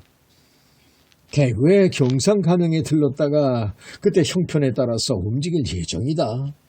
나으리, 소인은 시장합니다요. 밥을 곁들여 막걸리라도 몇 사발 마셨으면 좋겠구만요. 허허, 그런 뱃속에 그거지가 들었나? 툭하면 녹는 타령이냐? 아이 참, 나으리도 아침도 제대로 못 먹었는데다가 쟁일 걸었는데쇼. 어머냐, 어디 객주집이라도 가자. 얼마 후 한적한 곳에 객주집이 보인다. 대구로 들어서는 길목이었다. 그들은 노독을 풀 겸 식사에 술과 곁들여 마셨다. 마침 손님이 없기에 박문수는 주인 사내와 동석을 제의했다. 서로 통성명을 했다. 박문수가 먼저 말했다. 이 몸은 한양에 사는 박서방이라 하오. 저 아이는 내 사촌이지요. 과거에 거듭 낙방하고 심란하여 세상 구경을 다닌답니다.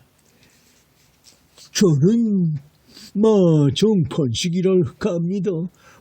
모식쟁이지만은 성격은 화끈하고 예. 놈한테 인심은 안 잃고 살아 예. 집 떠나면 고생이라 하는데 그 말이 맞지? 고생스러울 때도 있지만은 이것저것 세상 풍경 구경하는 재미도 있습니다. 이곳 대구에는 요즘 별다른 일이 없는지요? 재미라기보다도 요즘 한미천 잡겠다고 야단들입니다. 한미천 잡다니요? 예, 얼마 전 이상한 도승이 나타난 후로 주위에서 서로 한미천 잡겠다고 야단 법석입니다. 그 얘기를 좀 더 자세히 말해 주시오. 박문수가 청하니 이런 말을 해주었다. 이상한 도승이 나타나서 이런 소문이 떠돌고 있습니다. 전에 임진왜란 이곳에 살던 부자들이 피난 가느라고 금은 보화를 항아리에 담아서 감추었다 합니다. 그런데 그들이 피난 가서 죽거나 돌아왔어도 묻은 위치를 잃어버려서 못 찾고 말았던 경우가 많았다대. 그런데 그 도성이 주문만 외우면 그것을 금방 찾을 수 있어 하루아침에 팔자 고친다 카대. 누구나 금은 보화를 그에게 일정 기간 맡기면 수십 배로 불려서 되돌려 준다 합니다.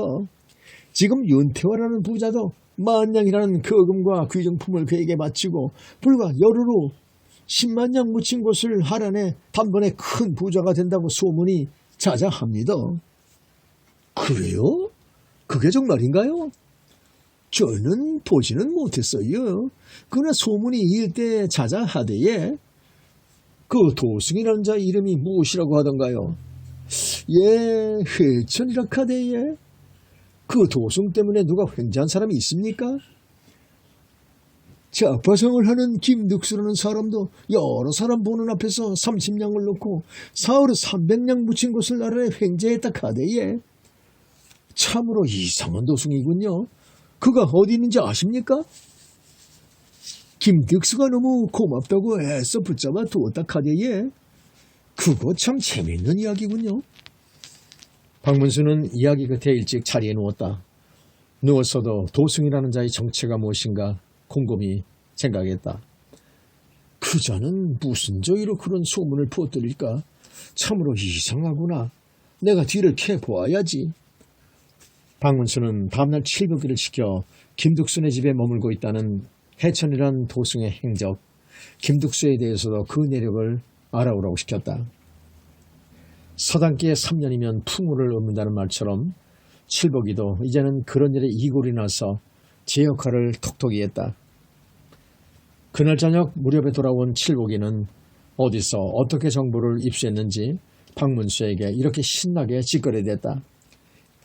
나으리, 김득수라는 자가 희천에게 돈 30냥을 바치고 사흘간 기도한 후에 여러 사람들이 지켜보는 앞에서 돈 300냥을 캐했다고 합니다. 김득수는 원래 대구에 살았는데 유명한 우입쟁이랍니다. 재산을 몽땅 탕진한 후 전국으로 장사하러 다닌다고 떠돌다가 얼마 전에 나타났다고 합니다. 여러 사람이 보는 데서 돈 300냥을 캐내어 몽땅 김득수에게 주니 서로가 그 도승을 만나고자 문전성시를 이루었답니다요. 그런데 윤태화란 사람의 집터 주위에도 10만 냥이 넘는 금은부화가 묻혔다고 그 도승이 말했답니다. 그래서 윤태화가 집안에 금은부화를 몽땅 내놓고 땅에 묻혔다는 보물을 얻고자 내일부터 기도를 올린답니다. 그래? 그럼 내일은 나도 그 현장으로 가봐야겠다. 아무래도 뭔가 불순한 저희가 있는 것 같구나. 박문수는 칠복이를 데리고 다음날 일찌감치 해천이란 도승이 신통력으로 기도를 올려 땅속에 묻힌 보물을 캔다는 그곳으로 찾아갔다. 사방에서 소문을 듣고 많은 구경꾼들이 몰려들었다. 해천이란 도승은 윤태환의 헛간 속에 기도를 올릴 제단을 설치했다. 그리고 기도를 올리기 전에 이렇게 윤태환에게 말했다. 너는 지리산에서 20년간 돌을 닦아서 신 한 통을 지녔기에 땅속에 묻힌 것도 훤히 보이노라. 하지만 그 보물을 캐자면 지신들의 노염을 사지 않도록 기도를 올려야 한다. 모든 신령들은 재물을 거두려는 자의 정성에 따라 허락을 하는 법이다. 그러니 집안에서 가장 귀중품을 철궤에 넣어 이리로 갖다 놓아라. 철궤는 자물쇠로 꼭꼭 잠그고 열쇠는 주인이 갖고 있도록 하라. 나는 세속을 초탈하여 재물도 필요 없다. 땅에서 보물을 캔 후 모두 윤태화에게 돌려주겠다. 만약 의심하면 지신이 놓아여 보물이 있는 곳을 알려주지 않는다. 이것을 믿고 무조건 따르겠느냐? 네, 믿고 따르겠나이다. 자, 어서 집안의 귀중품을 몽땅 철궤에 담아 이 제단 밑에 놓아라. 자물쇠로 꼭꼭 잠궈라. 내가 기도 흘리는 시간은 열흘이다. 그간 누구도 내 곁에 얼씬거리는 부정타서 안 되느니라. 다만 김득순의 부엌대기 분녀는 내 시중을 들도록 하라. 곧 얼마 후 돈, 금, 은 온갖 폐물이 가득 넣어져 잠궈진 철궤가 하인들에 의해 제단 밑에 놓여졌다. 박문수가 눈여겨보니 김득수라는 자가 구경꾼 중에 잠시 나타났다가 사라졌다. 그런데 얼마 후 해철이라는 자의 얼굴을 보니 온통 털투성이었다. 그러니 얼굴 윤곽조차 알아보기 어려울 정도였다. 이상한 것은 해철이라는 자의 눈매가 너무도 김득수와 닮아 보였다. 지금부터 열흘 후 이 집 어딘가에서 10만 1,100한 냥의 엄청난 보물을 캘 것이다. 내가 기도를 올리는 동안 분녀 외에는 누구도 가까이 접근하면 부정을 타서 실패한다. 그리고 행여 재물을 탐할 자가 있을지 모르니 이 집 주인 윤태화는 집안 하인 모두에게 무장시켜 기도 올리는 제단 주의를 호익해 하라. 아이고 도사님, 무조건 시키는 대로 따르겠습니다요. 그 이후로 해천은 헛간으로 들어가서 모습이 보이지 않았다. 박문수는 조심스럽게 그곳의 지형을 눈여겨 살폈다. 헛간 옆에 김득순의 담장이 바짝 붙어 있었다. 박문수는 무슨 생각을 했는지 칠복이에게 이렇게 가만히 지시했다. 너는 어서 김득순의 뒤안에 가서 그 지형을 은밀히 살피고 내게 보고하여라. 반드시 해천이 기도하는 곳 아주 가까운 곳에 김득순의 광이 있을 것이다. 얼마 후 칠복이가 돌아와서 보고했다. 나으리, 과연 나으리의 짐작이 맞습니다요. 그 집 뒷담 쪽은 막힌 곳이라서 일반인은 다닐 수가 없더군요. 그리고 이곳 윤태순의 헛간과 아주 가까운 곳에 김득순의 광이 있었습니다. 그게 무슨 문제거리가 되는지요? 아직 너는 알 바가 아니다. 그러나 너는 지금부터 김득수란 자의 내력에 대해서 재간껏 알아보아라. 연로한 노인들에게 술을 사주고 슬쩍 물어보든가. 자, 자금은 여기 있다. 박문수는 넉넉하게 칠복이에게 주었다. 박문수는 하인들의 감시가 잠시 소홀한 틈을 타서 해천이 기도를 올리는 헛간 안쪽을 들여다보았다. 헛간은 상당히 넓었는데 마침 해천은 분녀가 올린 밥상을 받고 있었다. 해천은 분녀의 손목을 잡고 무라고 희롱하더니 수저를 들면서 입주위에서 수염을 떼냈다. 저놈이 가짜 수염을 달았구나. 그리고 헛간 한편에 아주 조그만 삽이 놓였고 득순의 담 쪽으로 땅을 판 흔적이 있구나. 그때 하인들이 몰려오는 소리가 나서 박문수는 황급히 그 자리를 피했다. 얼마 후 칠복이와 만난 박문수는 새로운 사실을 알게 되었다. 나으리, 김득수란 자에 대해 마침 그 내막을 잘 아시는 노인에게서 이런 말을 들었습니다요. 이놈아, 말을 꺼냈으면 어서 마저 해야지. 왜 도마뱀처럼 꼬리를 끊느냐? 따따, 나으리도 왜 그리 조급하십니까요? 히히히히. 김득수는 원래 소문난 노름꾼에다 오입쟁이였답니다. 돈 많을 때 기생첩을 얻었는데 절세히 미인합니다. 그는 본초와 자식도 내쫓고 그 첩령과 떠돌이 생활을 했다고 합니다. 돈 떨어지면 그 첩을 외간 남자와 통병시키고 돈을 갈취하거나 광대폐에게 아내를 맡기고 돈을 얻어오기도 했습니다요. 그런데 얼마 전에 갑자기 나타났답니다. 그의 재산은 그 집 전체가 전부랍니다요. 알겠다. 너는 남의 눈을 피해 윤태원의 헛간 쪽을 잘 감시하여라. 박문수는 칠복이에게 그렇게 말려놓고 자신은 김득순의 광 쪽을 멀찍이 떨어져서 감시하였다. 김득수란 자가 이따금 드물게 자기네 광에서 나와 주위를 살피다가 다시 광으로 들어가는 것이 보였다. 그러더니 밤이 되자 녹슨 자물쇠가 채워져 있는 산 쪽에 달린 뒷문의 자물쇠를 도끼로 쳐서 열더니 어디선가 말 한 피를 끌고 광으로 들어가는 것이 보였다. 아, 이제 알겠다. 저놈이 이미 범행을 성공시키고 달아날 준비를 하는 게 분명하다. 어서 서둘러야지. 자칫하면 놓치겠구나. 우선 윤태원의 헛간을 확인해야겠구나. 박문수는 급히 칠복이를 데리고 윤태원의 담을 뛰어넘었다. 누구냐? 도둑이야! 잡아라! 필수 끌어! 밤인데도 등불을 나처럼 밝혀놓고 헛간 주위를 지키던 하인들이 몰려들었다. 윤태와도 헛간 쪽으로 달려나왔다. 우린 도적이 아니요. 그러나 그런 변명이 통할 리가 없고 시간도 촉박하였다. 칠복이는 달려드는 하인들을 상대로 그의 택견 솜씨로 모조리 때려 눕혔다. 이런 불안당 같으니. 연태아가 길길이 날뛰었다. 그러나 그마저 박문수의 발길을 맞고 인해 잠잠해졌다. 칠복이가 등불을 들고 헛간으로 들어서고 박문수도 그 뒤를 따라 들어갔다. 안에는 해천도 없고 분녀도 없으며 귀중품을 담았던 상자도 없어졌다. 다만 득순의 담 쪽으로 사람이 드나들 만한 통로가 나 있었다.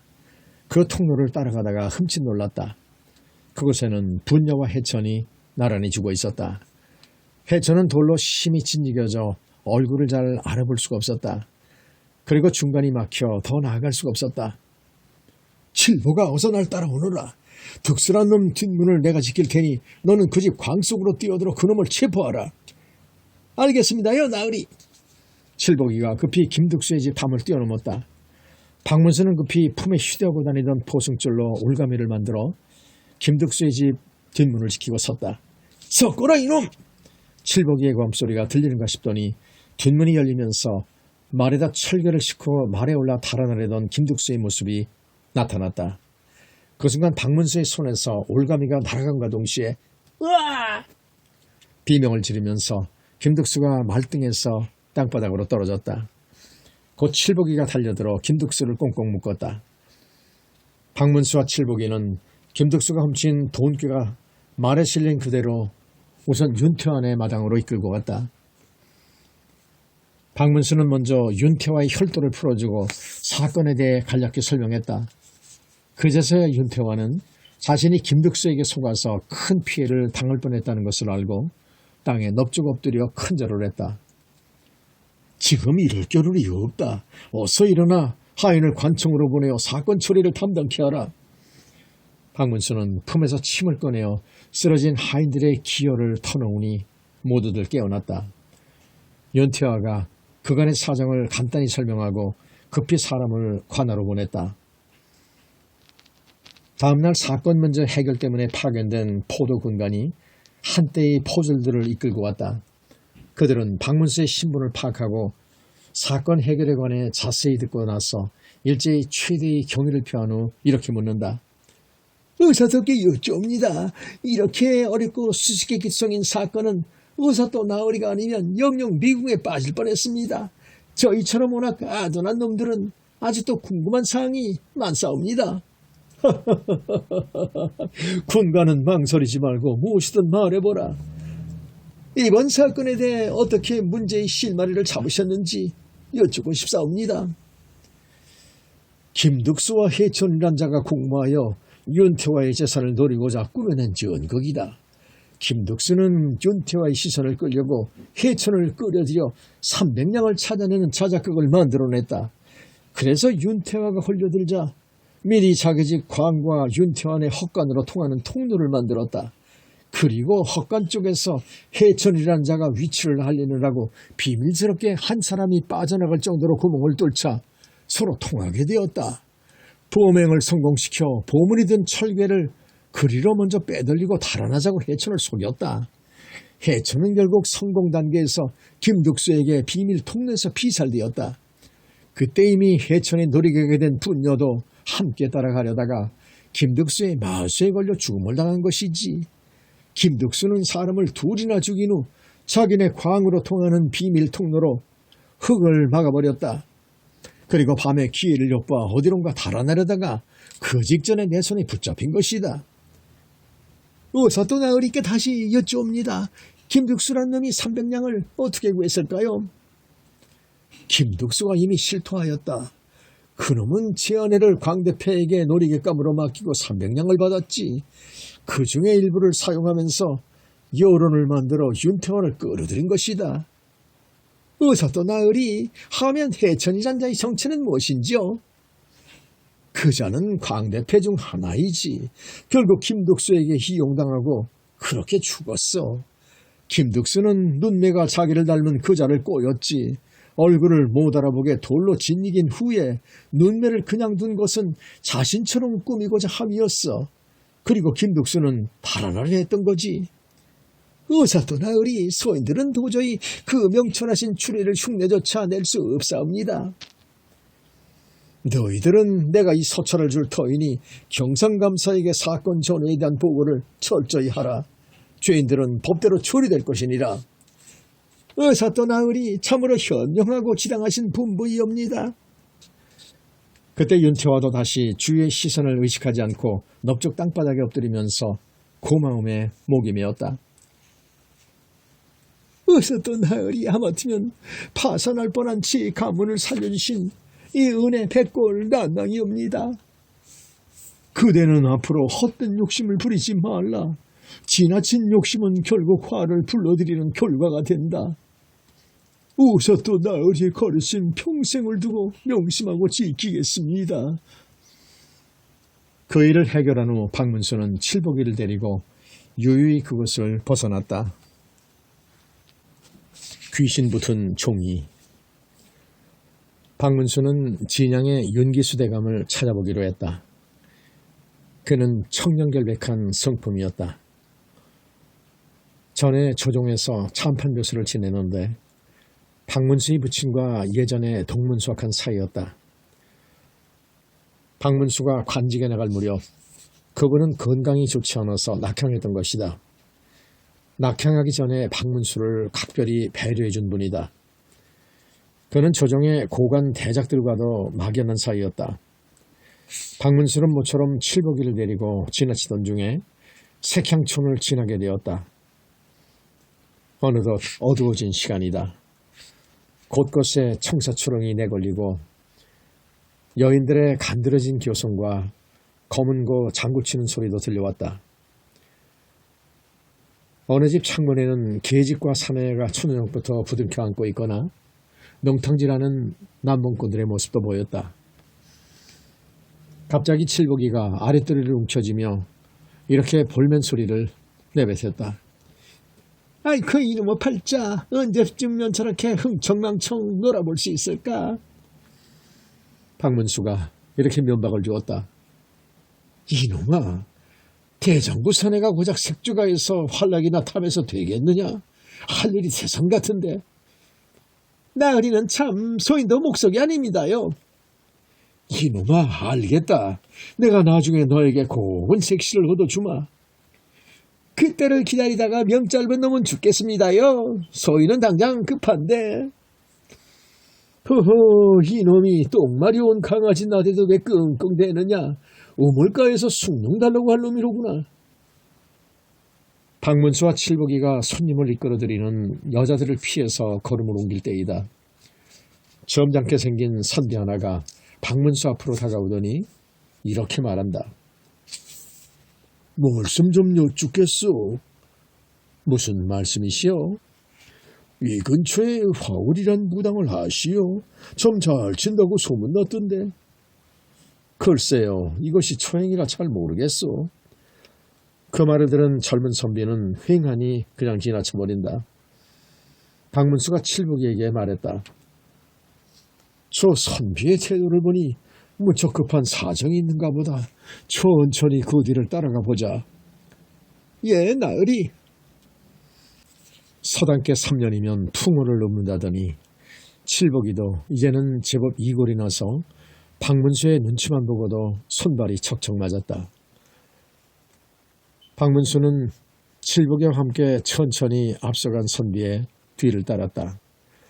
선비는 도중에 어느 지나가는 사람에게 뭐라고 묻더니 어느 퇴락한 기와집으로 가서 대문을 들어선다.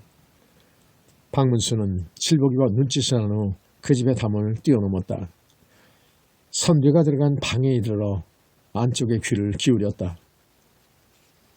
자네가 점을 잘 친다기에 부탁하러 왔네. 점을 쳐주게.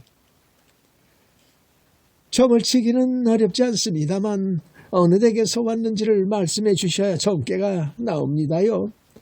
그것은 묻지 말고 이것이 누구의 소행인지 또 무슨 뜻인지 풀어주게. 좌우지간 신분을 밝히셔야 됩니다. 아주 지체 높은 집안에 얽힌 문제기에 말할 수가 없네. 복제는 넉넉히 줌세. 어느 댁에서 오셨는지 그것을 신주에게 상주하지 않으면 점괘가 나오지를 않습니다. 그렇다면 그냥 가겠네. 선비는 무슨 종이쪽을 꺼내다가 그냥 품에 넣었다. 그것을 엿보던 박문수는 칠복이의 소매를 잡아 당기면서 그 집을 나왔다. 그리고 선비가 지나칠 길목을 지키고 서성거리고 있었다. 얼마 후 그 선비가 무엇인가 골똘히 생각하면서 천천히 걸어 나왔다. 박문수가 나서면서 말을 걸었다. 여보시오, 아까 무당네 집을 찾았소이까? 선비가 힐끗 쳐다보더니 귀찮았다는 듯이 대답했다. 아니요, 찾지 못해서 그냥 갑니다. 박문수가 다시 말했다. 보아하니 점을 칠 일이 있으신가 본데 내가 맞춰볼까요? 지금 농담할 겨를이 없어. 농담이 아니요. 나는 알아낼 자신이 있어. 복제는 필요 없으니 물을 것이 있으면 무엇인지 말하시오. 정말 당신이 점쟁이요? 믿기지 않는데. 좌우지간 맞추면 될 게 아니요. 잠시만 계시오. 박문수는 전에 선도수를 익힌 대로 눈을 감고 단전에 진기를 모으고 영안이 열리도록 주문을 외우다가 조금은 눈을 번쩍 뜨면서 이렇게 말했다. 오호, 이건 낭패로다. 귀한 가문에 종이 귀신이 끼어들었구나. 방금 뭐라고 했어? 종이 귀신이라고요? 그렇소이다. 참으로 용하시구려. 복채는 넉넉히 드릴 테니 어디 조용한 곳으로 가시지요. 알겠소이다. 우리가 묵고 있는 객사가 여기에서 가까우니 그리로 안내하겠습니다. 박문수는 속으로 쾌재를 부르면서 앞장서서 걸었다. 객사에 따라와서 자리에 앉은 후 선비가 어떤 종이를 꺼내놓으며 말했다. 이것이 도대체 무엇인지 알 수가 있어야지요. 이것을 풀어주시면 복채를 넉넉히 드리리다. 박문수는 종이에 무엇이라고 쓰여있는지 눈여겨 살폈다. 5자 아랫줄로 엄눈으로 또박또박 씌어져 있었다. 그러나 도대체 무슨 말인지 종잡을 수가 없다. 쪽지에는 이런 글자가 적혀 있었다. 주시옵소서. 가님의 목천아령 절숨신빼도은을 이리 빨루하여. 박문수가 선비에게 물었다. 이 쪽지가 어디에서 난 것이요? 뒷뜰에 사당 앞에는 있었어. 이것이 처음이요? 아니요, 이것이 세 번째지요. 그런데 도무지 이것이 무슨 뜻인지 알 수가 있어야지요. 첫 번째와 두 번째도 이것과 같은 내용이었어? 그렇소. 판에 박은 듯 똑같았어. 처음에는 웬놈이 장난하느라고 그러는가 보다 주워서 쓰레기와 함께 태워버렸어. 그런데 다음날 사랑에 가보니까 똑같은 쪽지가 또 놓여 있었어. 그것을 아무리 훑어봐도 모르겠더이다. 그래서 그냥 태워버렸어. 그런데 오늘 아침에 다시 이런 것이 놓였기에 예감이 좋지 않았어. 대감마님께 구할까 하다가 연로하시고 몸도 불편한 어른이시기에 그만두었소. 그 대신 대감마님 댁에서 서사일을 하는 민태웅과 상의를 했으나 역시 풀지 못했소. 박문수가 속으로 내까렸다. 참으로 묘한 인연이로다. 내가 찾아가는 윤참판 댁의 사람들을 만나다니 좌우지간 이 문제를 해결해야지. 박문수는 태도를 바꾸어 이렇게 물었다. 선비는 이곳 윤참판 댁에서 오셨죠? 예. 그걸 어떻게 아시오? 선비는 박문수의 말에 놀라서 멍하니 바라보았다. 박문수는 빙그레 웃기만 한다. 박문수가 짐작한 것은 대감마님이라는 칭호 때문이었다. 그곳 일대에서 그런 칭호를 들을 만한 대상은 윤참판뿐일 것이기 때문이다. 참으로 놀랍소. 그런데 이 종이에 적힌 것이 무슨 뜻인지 풀 수 있겠소? 그야 어렵지 않소. 이 종이에 적힌 내용은 집안에서 누군가가 그댁 도령을 저주하는 것이요. 저주라고요? 자, 이것을 보시오. 연지로 쓰여져 있어. 연지라고요? 그래서 무슨 관계가 있어요? 내가 손가락 짚는 데를 따라 읽어보시오.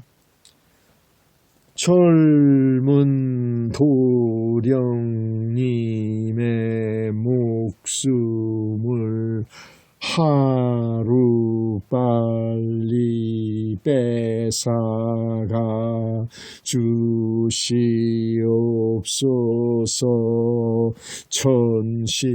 천신이여. 소리내어 입건한 선비가 몸을 부르르 떨면서 내뱉는다. 큰일이다. 누가 이따위 조주문을 썼을까?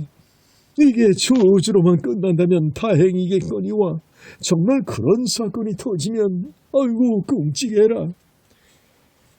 박문수는 전에 처음 벼슬살이를 할 때 윤참판의 배려에 힘이 막 컸다.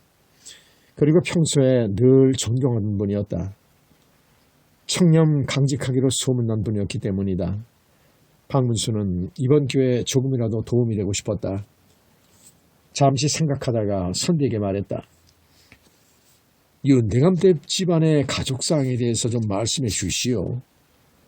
그대게 가족으로는 대감마님, 상처하신 후 후치로 맞아들인 안방마님이 계십니다. 그리고 갓 스물난 도령님, 아까 말씀드린 서사 민태훈, 그리고 내가 있습니다. 하인으로는 철새와 삼돌이, 계집종 유월이와 사보리가 있소이다. 제발 이 문제를 풀어주시오. 사례를 톡톡히 하리다. 알겠소. 나는 사례는 바라지 않소. 나는 박서방이라고 하오. 이것저것 유람차 떠드는 몸이라오. 나는 서경수라고 합니다. 서공은 내가 여기 객서에서 지내는 동안 집안에서 일어난 일들을 수시로 소상히 알려주시오. 그러면 반드시 이번 일의 진상을 규명하겠소. 예, 꼭 부탁합니다. 서경수가 돌아간 후 박문수는 깊은 생각에 잠겼다. 사흘째 되는 날이었다. 서경수가 헐레벌떡 달려왔다. 박공, 안에 계시오. 큰일 났어. 이를 어쩌면 좋소. 어서 오시오. 무엇 때문에 그러시오? 나는 그날 돌아가서 대감마님께 조주문에 관하여 하려였어. 그것이 문제의 발단이었어. 신경이 날카로워져서 그런지 대감마님께서는 후실인 김씨 부인을 의심하고 심히 문초하였어. 그러자 자신이 의심한 것이 너무나 억울하다고 울면서 호소를 했지만은 대감마님께서는 여전히 혐의를 풀지 않고 닥달했지요. 그러니 자신의 결백을 증명하려고 그랬는지 글쎄 목며 죽은 지체로 발견되었다오. 대감마님은 지금 안방마님의 죽음 앞에서 매우 상심하고 계십니다. 그런데 이 사건을 간과히 알리자니 대감마님의 체면이 말이 아니지요. 그런데 괜히 좋지도 못한 일을 두고 널리 소문이 나는 것을 꺼려서 조용히 해결하려는 것이지요. 내가 박공에 대해서 대감마님께 여쭈었더니 어서 모셔오라고 하셨습니다. 그래요? 그렇다면 어서 가서 문을 여쭤야지요. 박문수는 선비의 뒤를 따라갔다. 연참판을 대하는 자리에서 박문수가 먼저 무릎을 꿇고 절을 하였다. 대감마님, 소인 문을 여쭈옵니다. 서경수가 채 거래를 하기도 전에 박문수가 인사를 하니 연참판이 눈을 지그시 감고 있다가 눈을 떴다. 아니, 이게 누군고? 자네가 얘까지 어떻게 왔나? 연참판은 경황이 없는 중에도 매우 반갑게 대한다. 다시 거듭해 묻는다. 자네가 어찐 걸음인고? 예, 소인은 벼슬을 그만두고 유람차 다니던 중에 대감께서 전에 배려하시던 은공을 못 잊어 불시에 찾아왔습니다. 마침 잘 왔네. 자네는 전부터 총명한 데다 학식이 풍부하고 재치가 있었어. 그래서 나도 큰 기대를 했었네. 대감께서 과천하시니 송구스럽습니다. 기왕 왔으니 내 집안에서 일어난 일을 좀 해결해 주게. 내가 공여나 인로 한 사람을 의심하여 저렇게 잘 지나였네. 얼마나 상심이 크시겠습니까? 컬럭컬럭. 연대감은 기침을 하면서 괴로운 표정을 짓는다. 대감마님, 소인이 최선을 다하여 해결할 것이니 우선 자리에 누우시지요. 연대감은 기력이 쇠하여 자리에 누웠다. 박문수는 숨진 채 반드시 누워있는 연대감 소실의 시신을 눈여겨 살폈다. 시체의 손톱도 살펴보았다. 손톱이 몹시 손상된 데였고 굵은 머리칼 몇 점이 잡혀 있었다. 부인은 비록 숨이 멎어 있으나 매우 아름다웠다. 손톱에서는 피가 흘러나와 응고된 상태였다. 박문수는 서경수에게 집안의 인적 사항에 대해 자세히 캐물었다. 그리고 이렇게 물었다. 요즘 누군가 집안 사람들 중에서 며칠째 어디론가 다녀온 적이 있어? 예, 철수란 놈이 고향집에 다녀온 적이 있습니다. 박문수는 다시 물었다. 집안 식구 중에 누가 몸에 상처기가 났다든지 고약 등을 바른 사람이 있었어? 글쎄요. 서사 민태형이 얼핏 약을 찾는 걸 본 것 같은데. 박문수는 다시 고개를 기웃거리다가 칠복이에게 시켜 철새의 소지품을 뒤지게 했다. 얼마 후 꼭꼭 챙겨놓은 고리짝 속에는 철새 옷감이 쌓여 있었는데 모두 깨끗하게 잘 손질돼 있었다.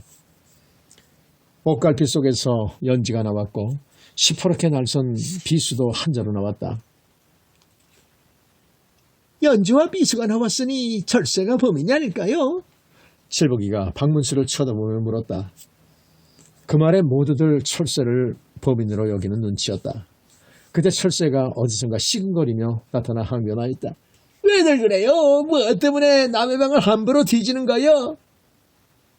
너 이놈 무슨 짓이냐? 조용히 하지 못해. 박문수가 철새를 나무랬다.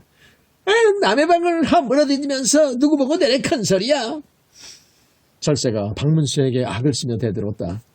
그때 칠복이가 철새의 멱살을 움켜쥐고 사납게 밀치니 방구석에 나가 떨어진다. 칠복이가 엄포를 놓았다. 잠자코 있어.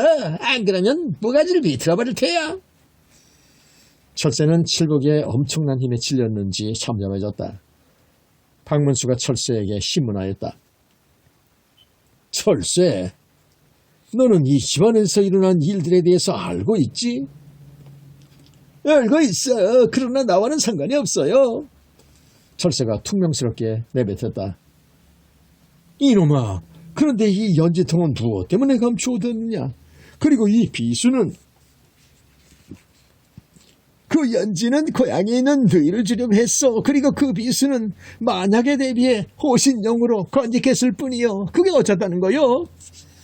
박문수는 속으로 혼자 헷갈렸다. 이놈은 족넘치고 매우 당돌하고 지능이 뛰어나구나. 제법 논리적으로 항변하고 있다.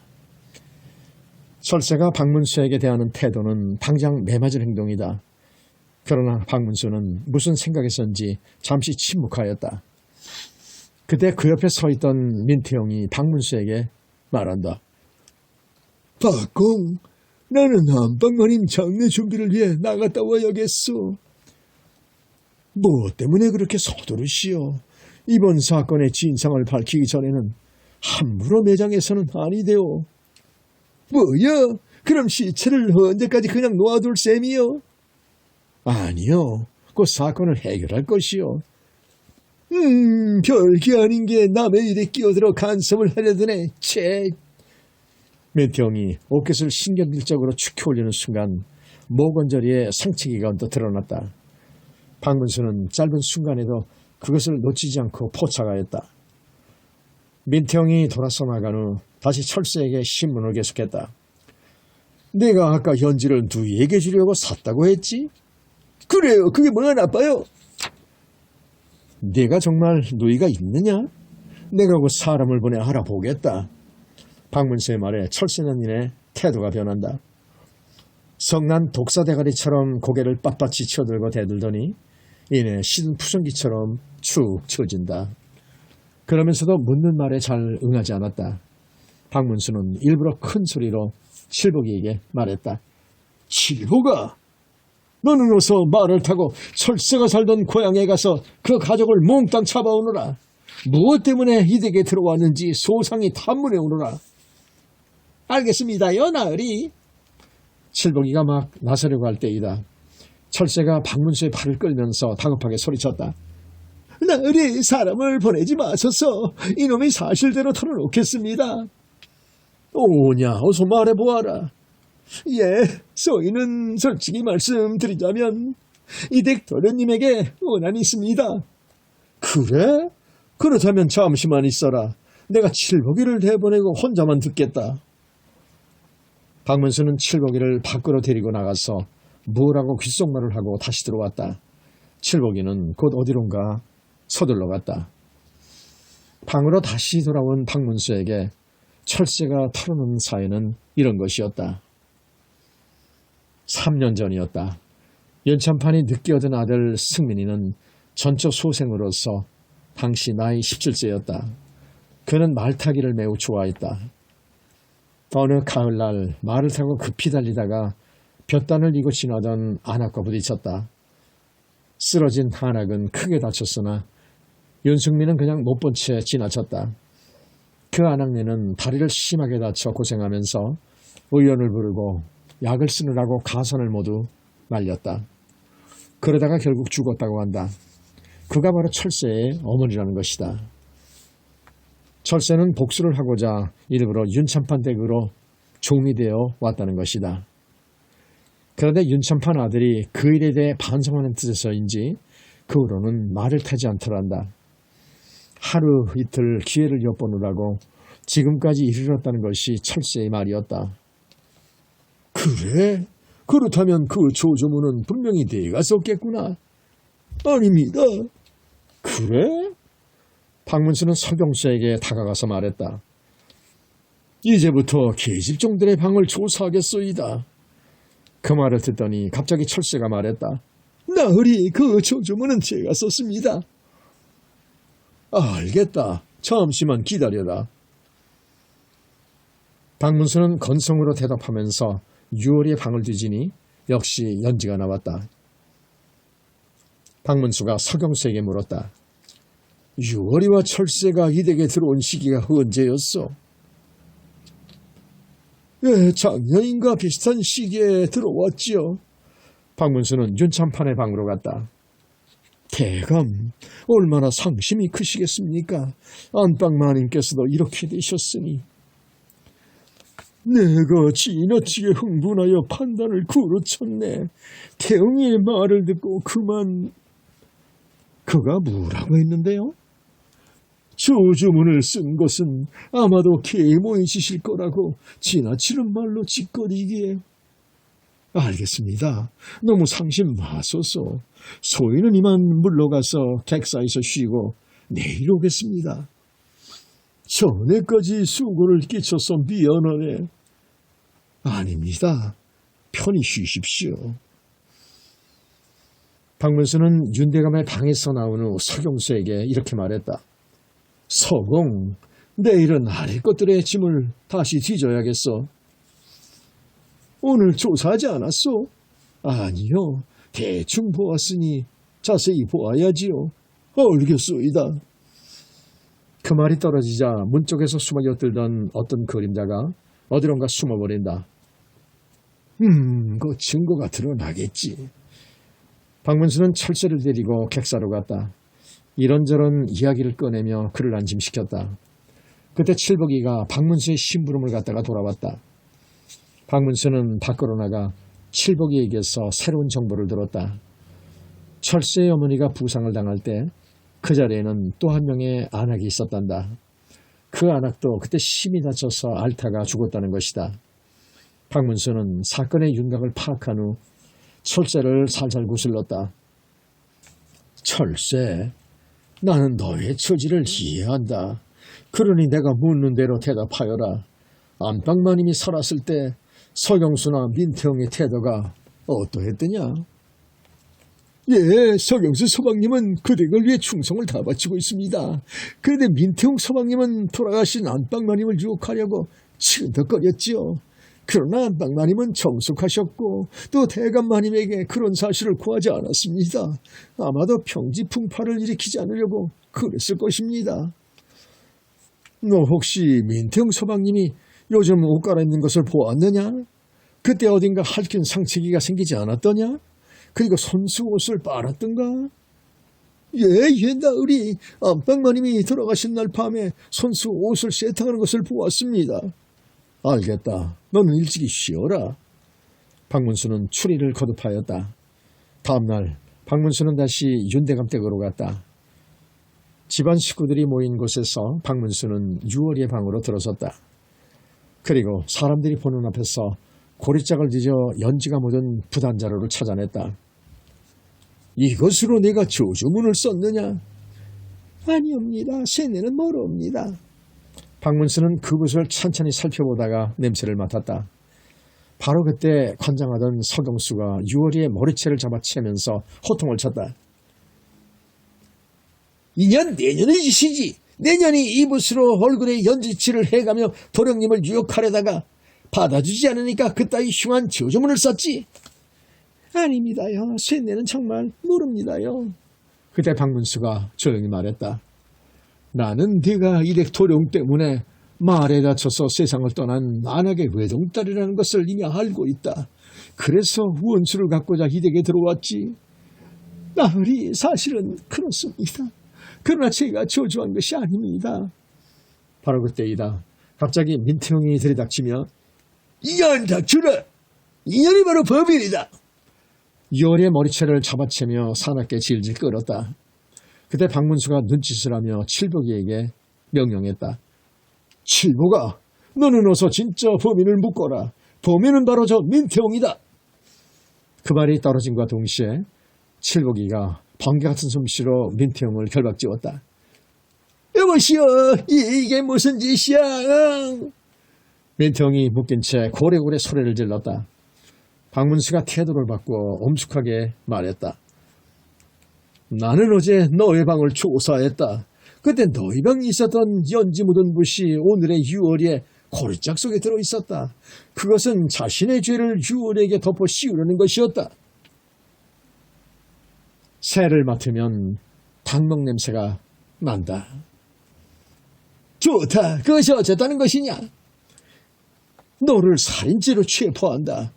너는 음심을 품고 만화님을 겁탈하려다가 뜻을 이루지 못하니 불안했지. 그래서 조주문을 써서 집안의 관심을 쏠리게 한 후 다시 안방마님을 겁탈하려다가 저항하니까 입을 막고 목을 눌러 죽인 것이다. 그때 안방마님이 반항하느라고 손톱이 상했지. 그렇게 죽은 후 목매어 죽인 것으로 위장시키려 했지. 윤대감 때 재산을 빼돌리고자 안방마님을 손아귀에 넣으려고 꾸민 짓이지. 아니다. 아니야. 증거를 내라. 증거. 오냐. 증거를 내겠다. 칠보가 당장 저놈의 위덧 목 부분을 젖혀보아라. 손톱 자국이 심이 나 있을 것이다. 칠복이가 옷을 잡아채자 손톱에 긁힌 깊숙한 상처기가 선명하게 나 있었다. 자, 죽은 마님 손톱에 끼인 이 머리카락. 이놈 이래도 잡아떼겠냐? 박문수의 추상 같은 호통에 힘없이 고개를 푹 떨구었다. 박문수가 그간의 사건 개요에 대해 설명하자 서경수가 다시 묻는다. 뻐꿍! 저 철수와 유월이가 서로 자기가 범인이라고 뒤집어 쓰라는 것은 무슨 꺼덕입니까? 그것은 두 사람이 원수를 갚으려는 공동 목표를 실행하려는 과정에서 서로 사랑하게 되었던 것이지요. 그래서 서로를 감싸고자 했던 것이요.